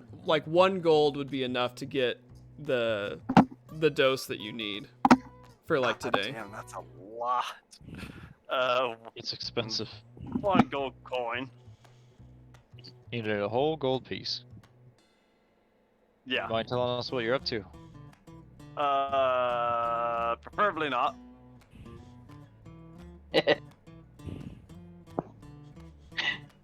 I don't know, fellas. Not very convincing to me. And if you want to try a lie, you can always give him the lie. He is going to. Morgul say it's important for me. If you want me to be a part of this. And if Okay, that requires a guile check, but like, I'll Yeah, still do it. that but could I'm be kinda in- hoping to be vague. That could be I intimidating. mean, if he's leveraging his position though, he is the only big fucker we have. Yeah, And Yeah. we would have to find a whole new big fucker if Yeah. he backs out. So You just have me do intimidate. I can inflict peril, Hunter. Oh yeah, that's funny. I forgot about that. he can inflict peril. And he's not trying to be intimidating, but he is Yeah, kind of so I mean, leveraging that. But If nobody's gonna stop you, then you can take a piece of gold and Yeah, I guess Yeah. I'm fine with it. If I'm, it's I'm not necessary. stopping him. Just even if put it it has to down be, on the like, taken record. out of his share or whatever, that's fine. Yeah, but just put it down he on the would record like- that it was Yeah. personal and not necessarily preparatory for the mission. Just in case somebody else has to go out of pocket, you know. That's Sure. fine. So he just doesn't want to say what it's for. So. all right. What is Nibis gonna do?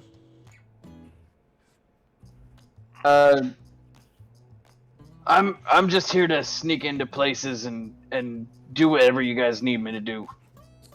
Do you Is want? Okay, so maybe Would Go ahead. maybe you could scout the catacombs. Sorry, what were Yeah. you gonna say, Arissa? that's can what I do was that. gonna say. I was gonna say Okay. maybe Woodrow and you could scout the catacombs, but Okay. Well, if I'm gonna go down there by myself, I'm gonna need 5 silver to buy myself a dirk. Oh, I've got a dirk you can have here. Excellent. You're a dirk. Wow. All right. And How what dare is Teenan gonna do? So Tenon at this point, I keep saying think it wrong. I think he wants to sort of get Antiqua involved. All right. Mostly just as a diversion. Sure.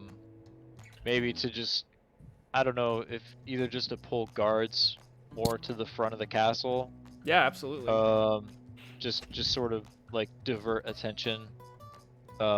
So I'm gonna start, spreading rumors that, of all the lavish things they're gonna have in the castle, like, oh, they're getting this cake imported from another Yeah. country. It's costing, 20 gold pieces just for the cake. I mean, absolutely. fuck, the liquor, the wine that the Lord is busting out costs, a lifetime's pension, like just for one person's, Yeah. So you go ahead and roll me that rumor right now, and you can apply Okay. your worldly bonus. Yeah. And my so plus this 20 is base. Yeah, this is the start of our montage. Tenon is out in the streets looking for Antiqua members and giving them the most salacious stories of what's going down at the gala in 2 days at Multitine Castle. And just like, could I help in a way? how by would you like to help? spreading similar rumors at the guardhouse? Yes, I mean spread Absolutely. spread rumors. Yeah. And so, go ahead and roll it at Okay, plus so that 20. would be under rumor. Yeah. Shouldn't I have like a skill in rumor itself? That's kind of funny that I don't, but I guess that Don't you? It's in fellowship. I thought that I did, but I've got yeah. I mean, I've got bonuses to fellowship, I guess. But no, Oh, as yeah, far as your- skills your I got class awareness, bargaining, not- eavesdrop, education, folklore, interrogation. Oh, rumor. Yeah, I guess I You didn't just mark didn't What the bubble fuck? it, yeah. Damn, I wonder what else I didn't bubble. I should probably go over that again.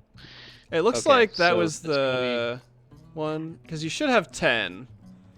1, 2, 3, 4, 5. Yeah, so you're missing 5 skill bubbles, I think, across this. Okay.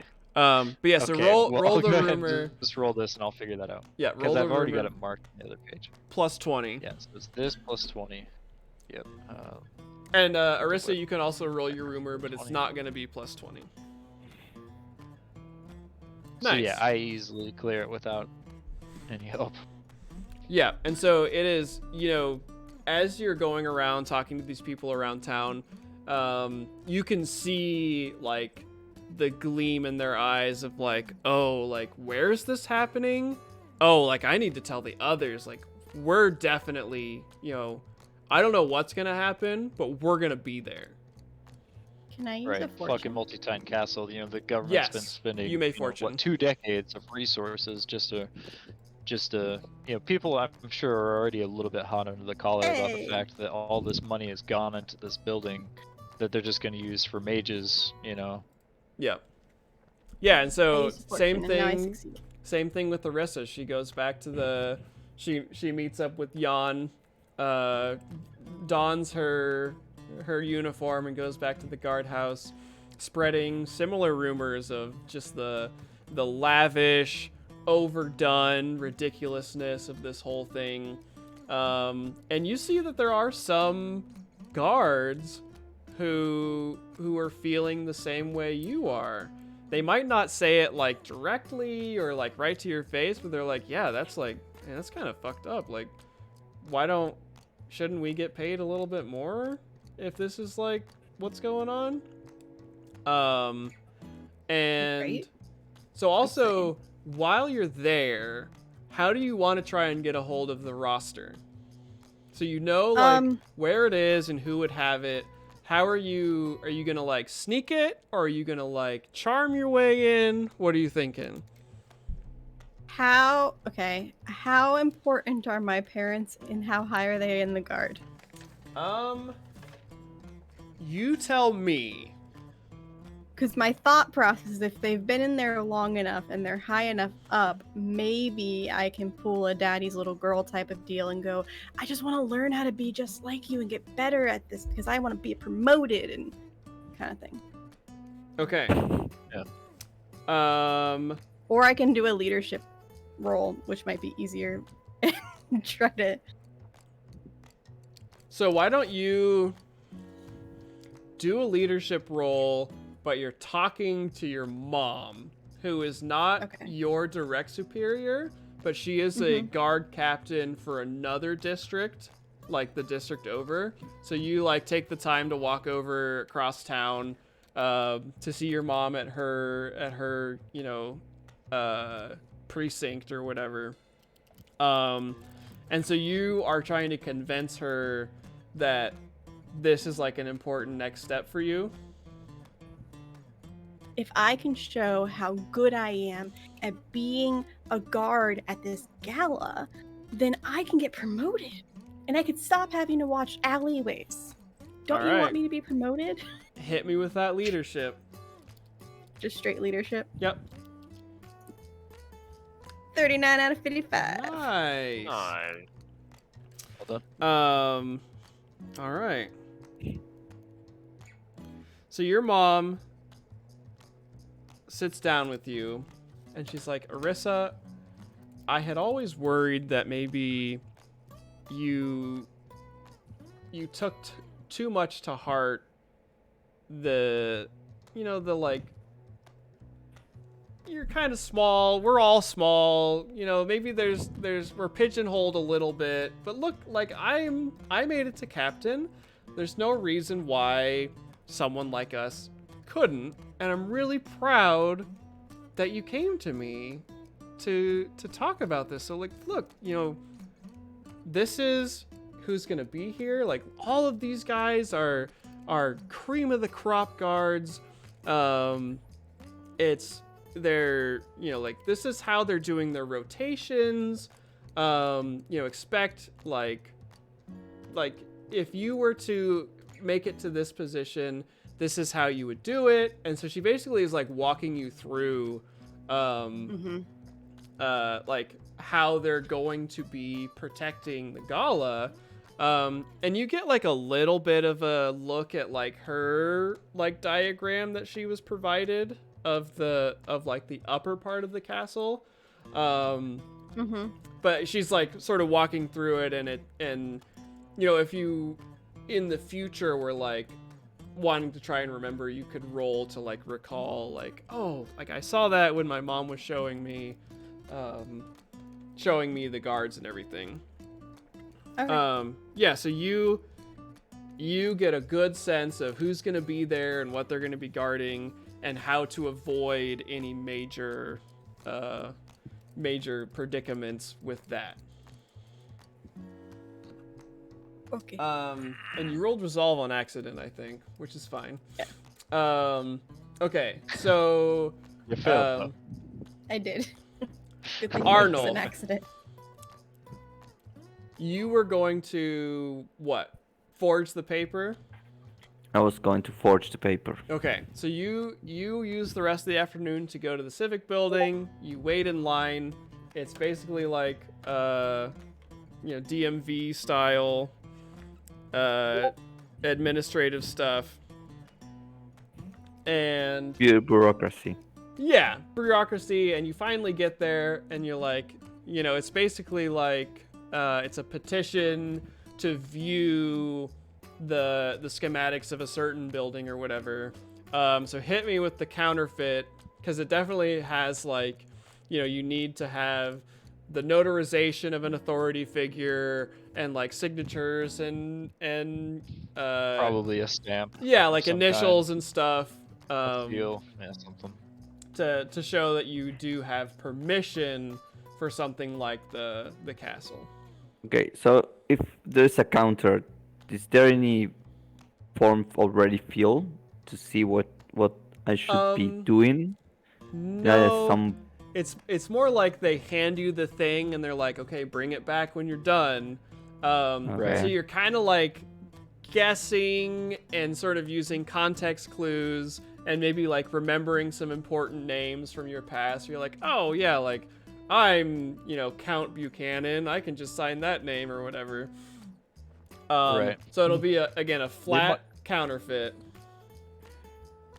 If we wanted to try to do some sort of like swap, we could bring in like a fake schematic.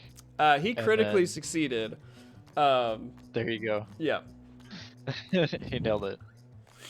Yeah, so as you're filling it out, you see that there's like a portion that you can fill out to actually like check out a schematic instead of just like seeing it. So you're like, oh yeah, like this is absolutely what I need. Like my landlord, the Duke of whatever district absolutely needs to see the schematic for the old castle and everything, and you hand it back and they just like straight up bring out this rolled up parchment that is the schematic of the castle. It's a little bit old, but they hand it to you with that critical success. The Duke of whatever really appreciates your hard work. Yeah. And the Duke of whatever. yeah. the administrative I will also brought some pastries. Oh, to hand out. You Yeah, know, they like I should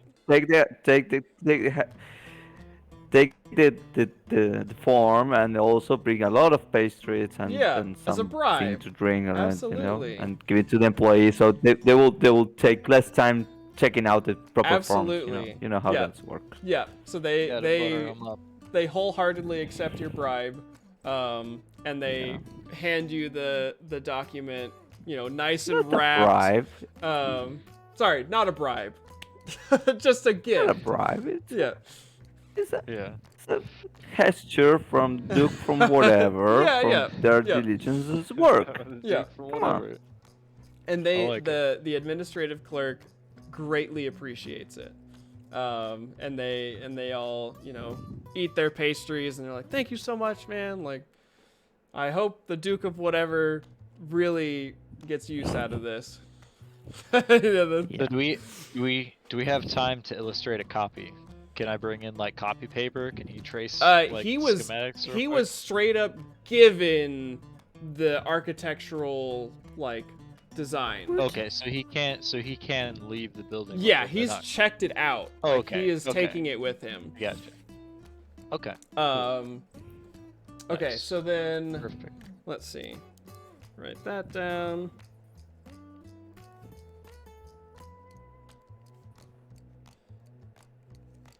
Who are we missing? Ah, Nibis.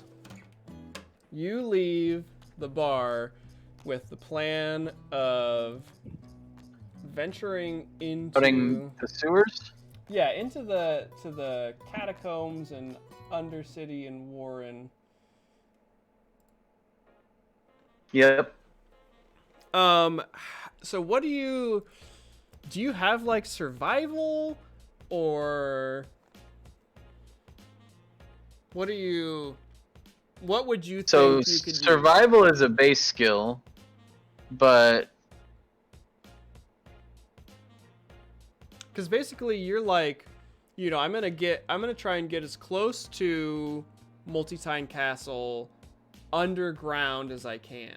And so you're sort of aware of like the sort of like surface level, like, oh, there's like a staircase here that goes to like a door that's always locked, or there's like, you know, if you take this storm drain and go out to one side, then you find these like ancient catacombs or whatever.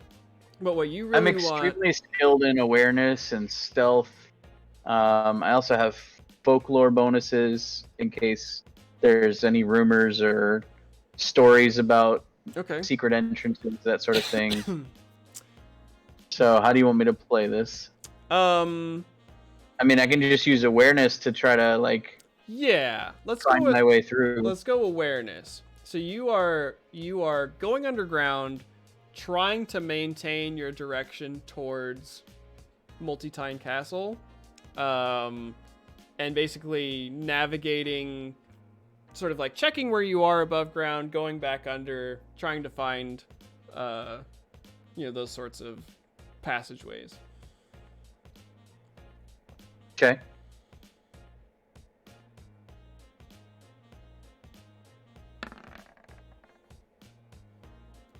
Nice. Yeah, so you guys are rolling exceptionally well.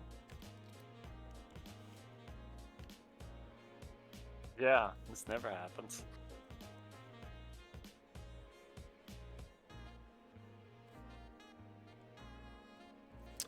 So you find that you're basically, as you're exploring the catacombs and everything, you find like it's, how do I want to explain it? It's like a dead zone where whenever you like try to get to this area right at like the base of the hill where Multi-Tine Castle is, there's always like a grate that's locked, or, you know, like a cave-in of a sewers, or like a vast chasm of deep running sewer water or whatever. And so you're able to like basically create this like mental image or whatever of an area in the catacombs that would lead directly to the underground of Multi-Tine Castle. But at every like place where you would be able to like enter into that area, it's blocked off or semi-impassable or that sort of thing. So it's basically like, go ahead. Is there a way in, or what appears to be a way in, that's behind a locked gate that I can use my skullduggery skill to pick? You absolutely can give me an attempt.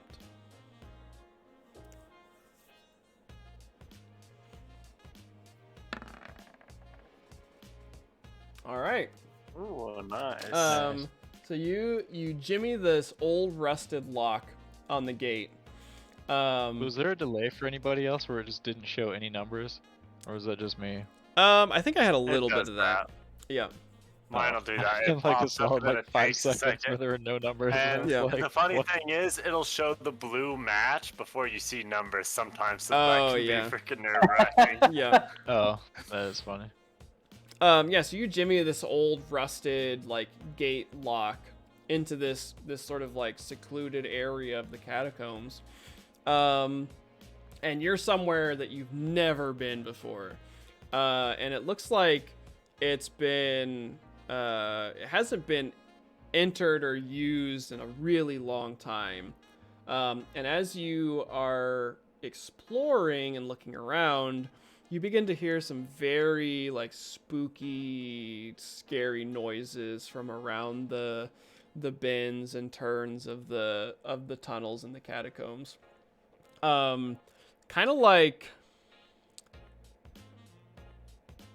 a horse whinnying a little bit, kind of like a whiny, sort of echoing sound coming from the various tunnels. Coming from multiple directions? It definitely sounds like it's coming from multiple directions. And it sounds like there's more than one source of it. Can I use stealth to try to get close to the sound and see what's going on? Yes.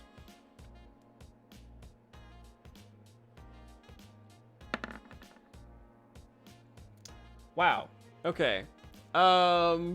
So you stealth up into this big open like cavernous room at the end of one of the tunnels, and it definitely, there's a lot of other tunnels that like meet up with this big it looked like it would have been like a refuse like well or something, but now it's like basically just a big empty rectangular room with a bunch of the sewer tunnels coming off of it.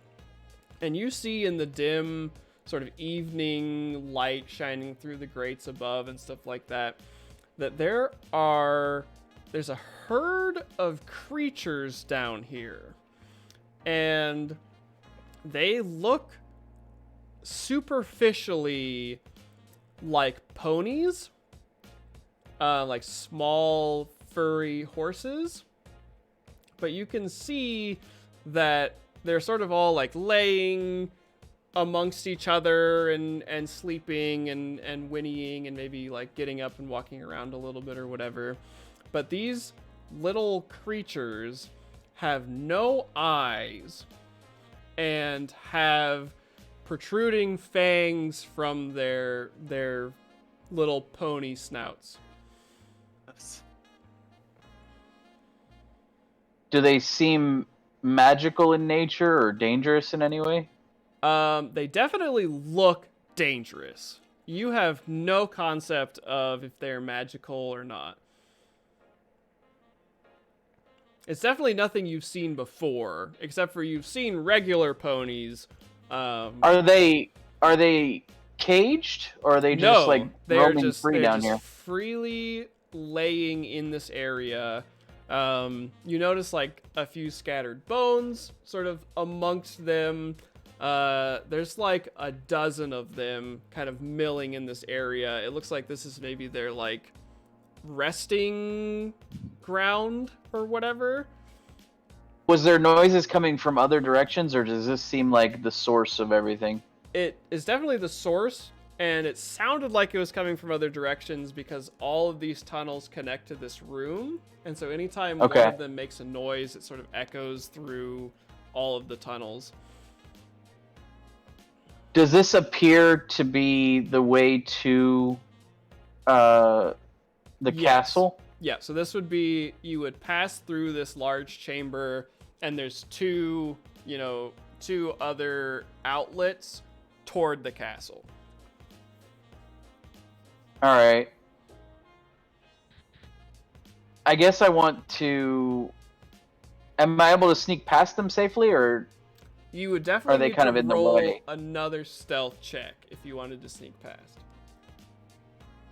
All right, but I seem to feel like this is the right direction to go to get under the castle. Yeah.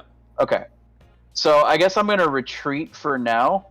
Yeah, I'm worried about you doing that by yourself. Cause... Yeah, I'm gonna retreat in for safety. And the gate that I unlocked, I guess I want to see if there's like a bar or something that I can use to kind of secure it for the time being. Do another. Do like an awareness or a scrutinize, just to look around and be like, okay, how can I? Yeah, unfortunately, you're like, you cleared this rusted lock on the gate, and you can't relock it because you don't have the key or anything. And so you're like, I guess I can just shut the gate, and that'll be. So, all right, I want to go back to the surface, and I want to find the nearest guard that I can find. Okay. You find one pretty quickly. It's not Okay. Orisa. I want to start a rumor that there is a gang in the catacombs Okay. that appears to have a large stash of weapons. Okay. So I'm going to start a rumor. And I can help with this rumor if you. Can you? I'm gonna help him. Okay, All so right. he failed. Is it right? Yeah. But if Matt helps him. Yeah, so with- roll your rumor, Matt, and we will replace the 10s dice with whatever you roll for your 10s dice. Wait, how are we? We're So- replacing. Roll it. Just roll rumor. Yeah, so you roll your rumor, and the way the aid you action replace works. my big number, like Yeah. the first Yeah. number. Oh, I see. Right, yeah, if I'm helping him. All right, so I roll a Ooh, 14. Nice. Nailed it. Yeah. So between the two of you, you concoct this tall tale of a mercenary, bandit regiment living in the sewers near Multi-Tine Castle. And the guard that you talk to definitely believes you, and he's like, "Oh, man, that sounds pretty dangerous. Like, I guess, thank you for the tip, kind citizen." Said they go fight vampire horses. Yeah, so that concludes the Does it? That- Hunter? Does Oh, it? Morg needs. Yeah, sorry. Morg is gonna go. I forgot. I have these. I thought I had 5 written down. 1 second. I'm happy with that outcome. That was a good one, Topher. Nice. All right. So Morg makes his way to his prison tower, and you know where this guy is being held. What do you tell? There's obviously a guy guarding.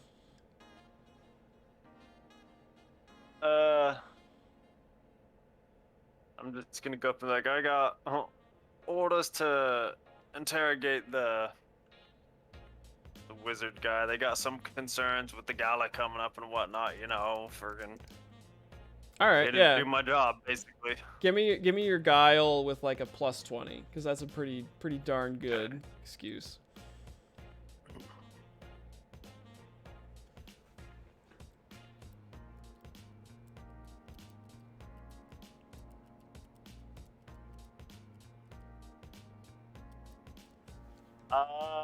I'm gonna use a point to re-roll that. All right.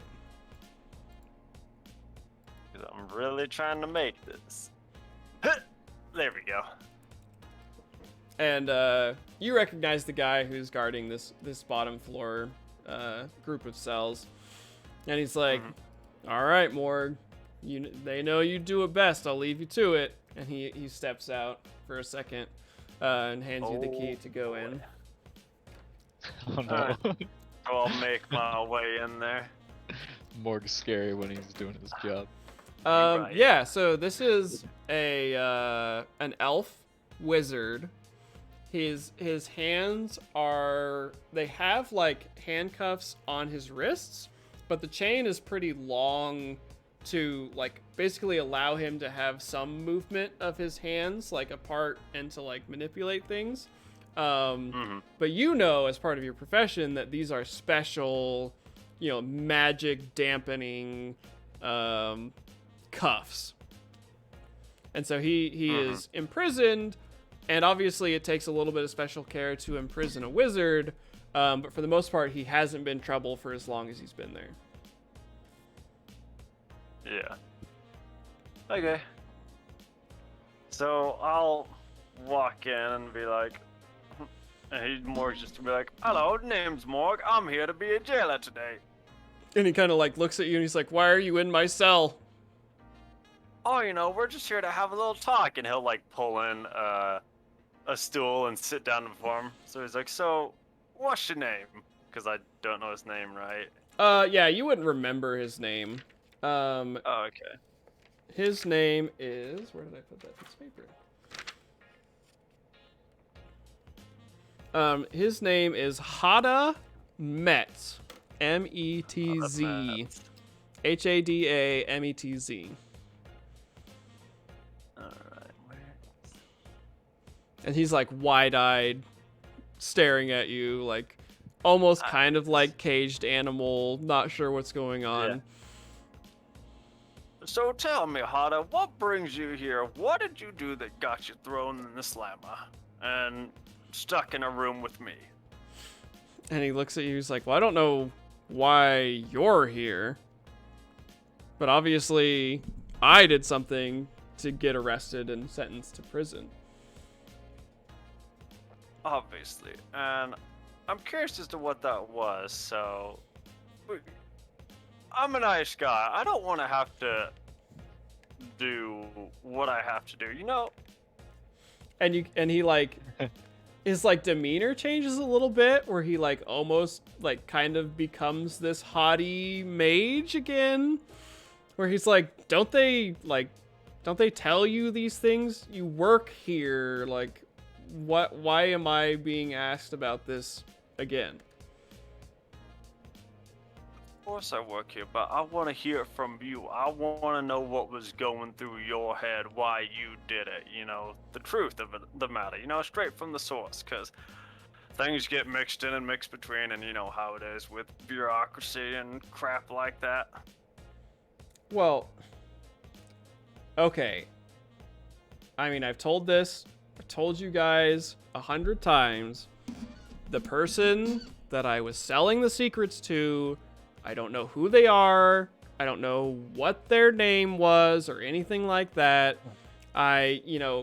Everybody's like, oh, you're a mage. You make plenty of money. But, what they don't tell you is that as an initiate, even if you've got your signet, you're still bottom of the ladder. And if you've got needs or you've got debt, sometimes it just doesn't cover it. I understand where you're coming from, Lord came and handpicked me himself. And, he pays me garbage wages. It's tough to live on, I get where you're coming from. Okay.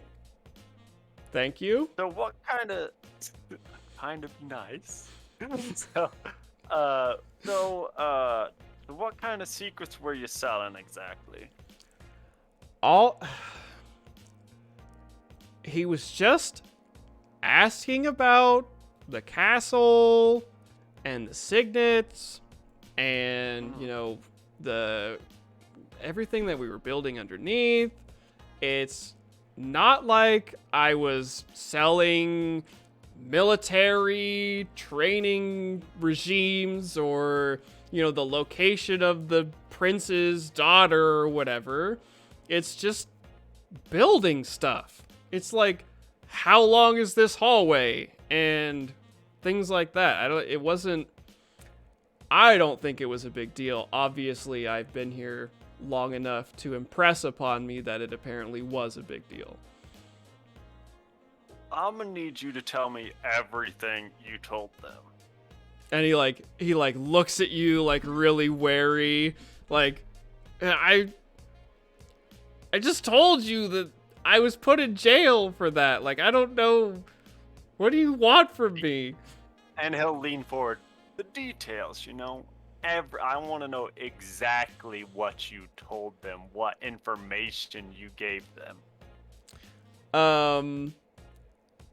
And he's gonna be like, I've been here for like 3 years. I could tell you what I can try and remember, but Mork's just like, I'm really gonna need you to remember. I'm a nice guy. I like to think I'm reasonable. Now, if I have to bring in Jeffrey, Jeffrey's not reasonable. Jeffrey has a temper. He's like, I'm starting to think you're not a nice guy. And That's my job. I gotta do my job. And he begins to like try and remember. And actually, I'm gonna roll for him really quick. And he's basically recounting to you what he remembers of his time in the facility under the castle as part of the collegiate mages, like setting up and working the various, like, he mentions like labs and like workspaces and stuff. I'm just trying to get as much useful information out of him as I can of this place. And so he does a pretty good job. As he's like launching into it, he begins to hit like a rhythm where he's like, okay, and then, we had, there was like the big metal door that I wasn't allowed to go behind. And then there was like all of the various offices for receiving information from the different tines across Voshek Tadberg. And I swear, like, there was like these security systems and there was like these hallways and it connected to the above, and I'm telling you everything I remember. I'm sorry. And he begins to like break down and sob. I'll pat him on the back. That's good. That's good. You're doing fine. You did great. I appreciate you being so forthcoming and honest with me. God, I want to ask about the door, but I don't know if I should. So you don't know what's behind the metal door, and you didn't, like, the person you were getting this information didn't ask for that? Oh, they asked. I mean, as an initiate, there's only so many things you can do. Like, there was like a tiered, setup where like initiates can go here, and then acolytes can go here, and then finally mages and above can go deeper into like the mechanisms and everything. But I swear I'm telling you everything I remember. I'm gonna do scrutinize. Okay. On this, so. Oh my god. Okay. I did not make it. Okay. That's what I get being a nice guy, because if I was interrogating him, I'd get the truth. Yeah. So he definitely appears to be telling you the truth. He's pretty distraught. Obviously intimidated and scared just by your presence and demeanor. But yeah, so that if there's no like other specific direct questions, no, because he supposedly says he doesn't know what's behind the door. He gave me information about the security systems, and like just kind of the layout, right? Yeah, and that will come into play for next session more directly. Yeah. I am just making note of what you guys succeed on, which looks like freaking everything so far. Yeah. Right. Yeah, I think Would he that's happen pretty to much know it. the names of like some of the mages that we could like find out where they live and try to steal their signets? Maybe. I think it was the bar, wasn't it, that they frequented? Yeah. So both Nibis and Tenon would have some idea of like, in your guys' district, like where you see the mages regularly.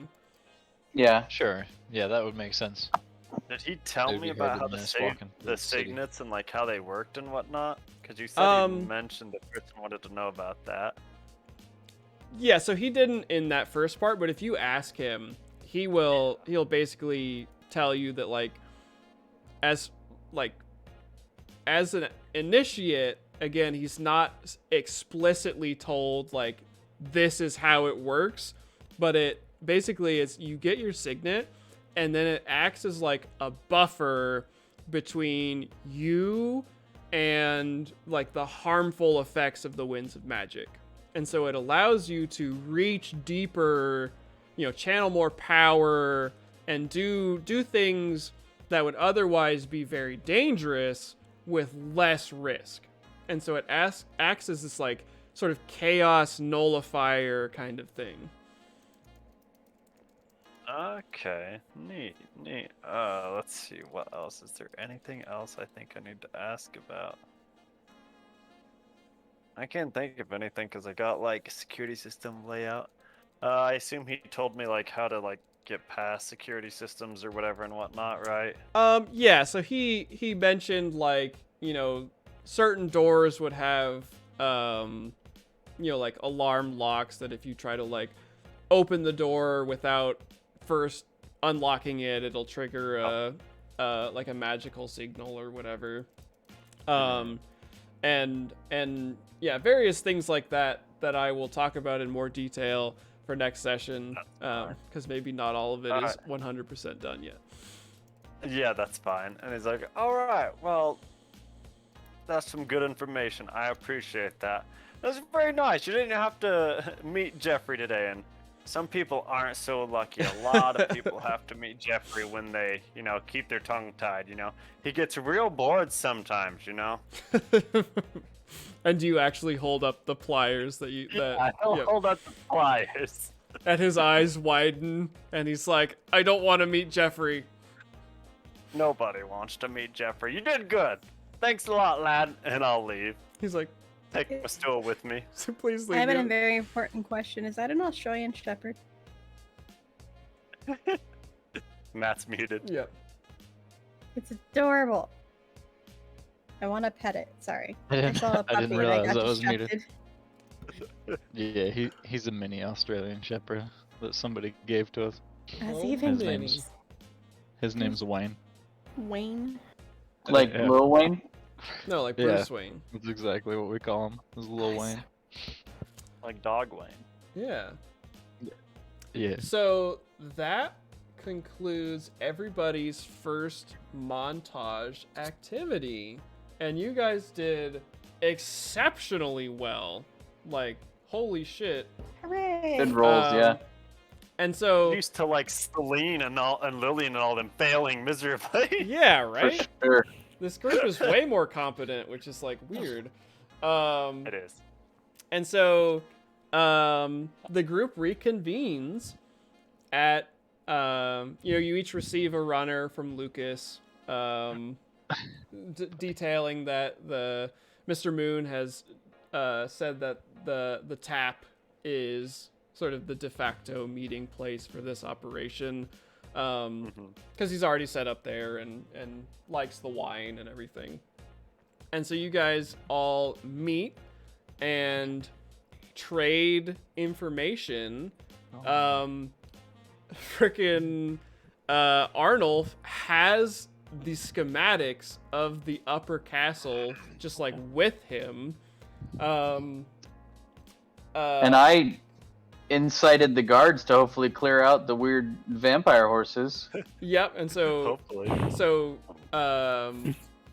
Man, it's Nibis- my ass. What the fuck? Yeah, Nibis brings word of these horrifying creatures in the sewers below the castle, and then mentions that he hopefully figured out a way to have them cleared out before they're a problem. Holy Arissa talks about the person that knows a person who knew a person about how the guards will be operating in the castle and, where to expect people to be at certain times and how they're rotating. And finally, And my mom the person that I knew yep. that knew the person, they were just super proud of this other person taking initiative. Yeah, very, very much, very proud. Morg brings word of what the wizard divulged in the very gentle interrogation that was given. Yeah. Detailing, More certain nice guy. And as you guys are like looking over the map that Arnulf brought, Morg can be like, okay, yeah, this is where he described, the hallway that leads to the facility from the castle and all of that. But noticeably, Hi, Matt. yeah, our cameras are now messed up because Matt left. But Oh no, Matt. noticeably, the schematics that Arnulf brought are quite old, and don't include a whole lot of like the extra stuff that the wizard was describing. You see like some of like the basement catacomb stuff that did exist under the castle. But definitely the stuff that he was describing is significantly different and has been added on to this old map. And then Tenon, who is not here anymore, maybe lost internet briefly, regales you guys with the stories of how he has riled up some of his fan base. The infamous Antiqua are interested in causing some havoc at the gala in 2 days, or like 1.5 really, from right now where you guys sit under the tap. There you be. He's back. And so that is where we are going to call the first session of the Interlude story. It's great timing. I just got back. Yeah, Mr. Moon is extremely impressed with this first showing of montage activities. Just successes all over the place. So efficient. Yeah, very pleased. And is beginning to detail out next steps and what you should look for, and like, oh, like he mentioned that big metal door, well maybe we're gonna need something to like melt through some metal, you never know. And so yeah, we will call it there and pick up next Friday, same time, 9 p.m. as the Big Sar gang plans to infiltrate the castle and steal the device. Thank you for our little command there. This has been a production of Fiends and Friends, an RPG collective. We have our wonderful guest stars here today, Ignacio and Nikki, plus myself and my 3 friends. I'm Hunter. We have Nate, Topher, and Matt joining us. We had an excellent time. Feel free to support the Zweihander RPG channel with follows and subscriptions or whatever you want to do.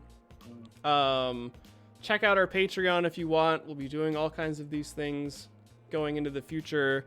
Yeah. And yeah, if you guys have anything to add, we'll do our closing remarks and then we'll be done. Like continue. I'll let them promoting go ourselves first. type of thing. Yeah, or, if you have anything to promote yourself. Yeah. You can find me at Beholder to No One on Twitter, Dice Before Dawn on Twitter, or Sound Control RPG. I've recently been accepted on Geekspective as a pod network, so soon all 3 of those podcasts will be on that show. Or Hell podcast. Yeah. And also, if you look at the link tree, I have YouTube stuff, and I also have a Patreon.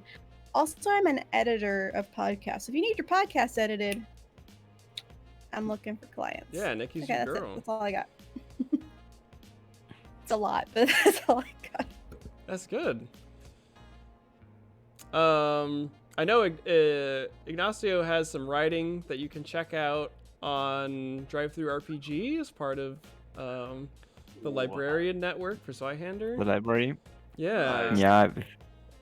Yeah, very nice place. So if anyone wants to start first step writing an adventure or something fun for Zweihander, it's a very good place to start. People are very supportive. Come join us in Discord. You will meet with a wonderful crew that will be eager to help. Yeah, I think we have a command for that. Discord.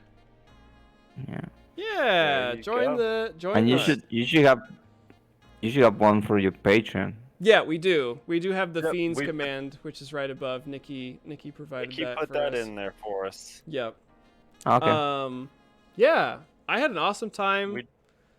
Yeah. Super fun. I'm excited to see how this goes. It's going really well so far, which hopefully means that it's going to go horribly wrong in the future. Which is what I'm Zweihander. personally looking forward to. Cuz I'm a monster. I'll catch fire again, don't worry. Hard demise. But yeah, thank you for tuning in. Be sure to check us out next Friday, 9 p.m. Central. We'll have part 2 of the interlude story for Scarlet Sash Stories, and I will see you then. Love Later, it. nerds. Thank you Bye. again. Bye. Thank you. Stop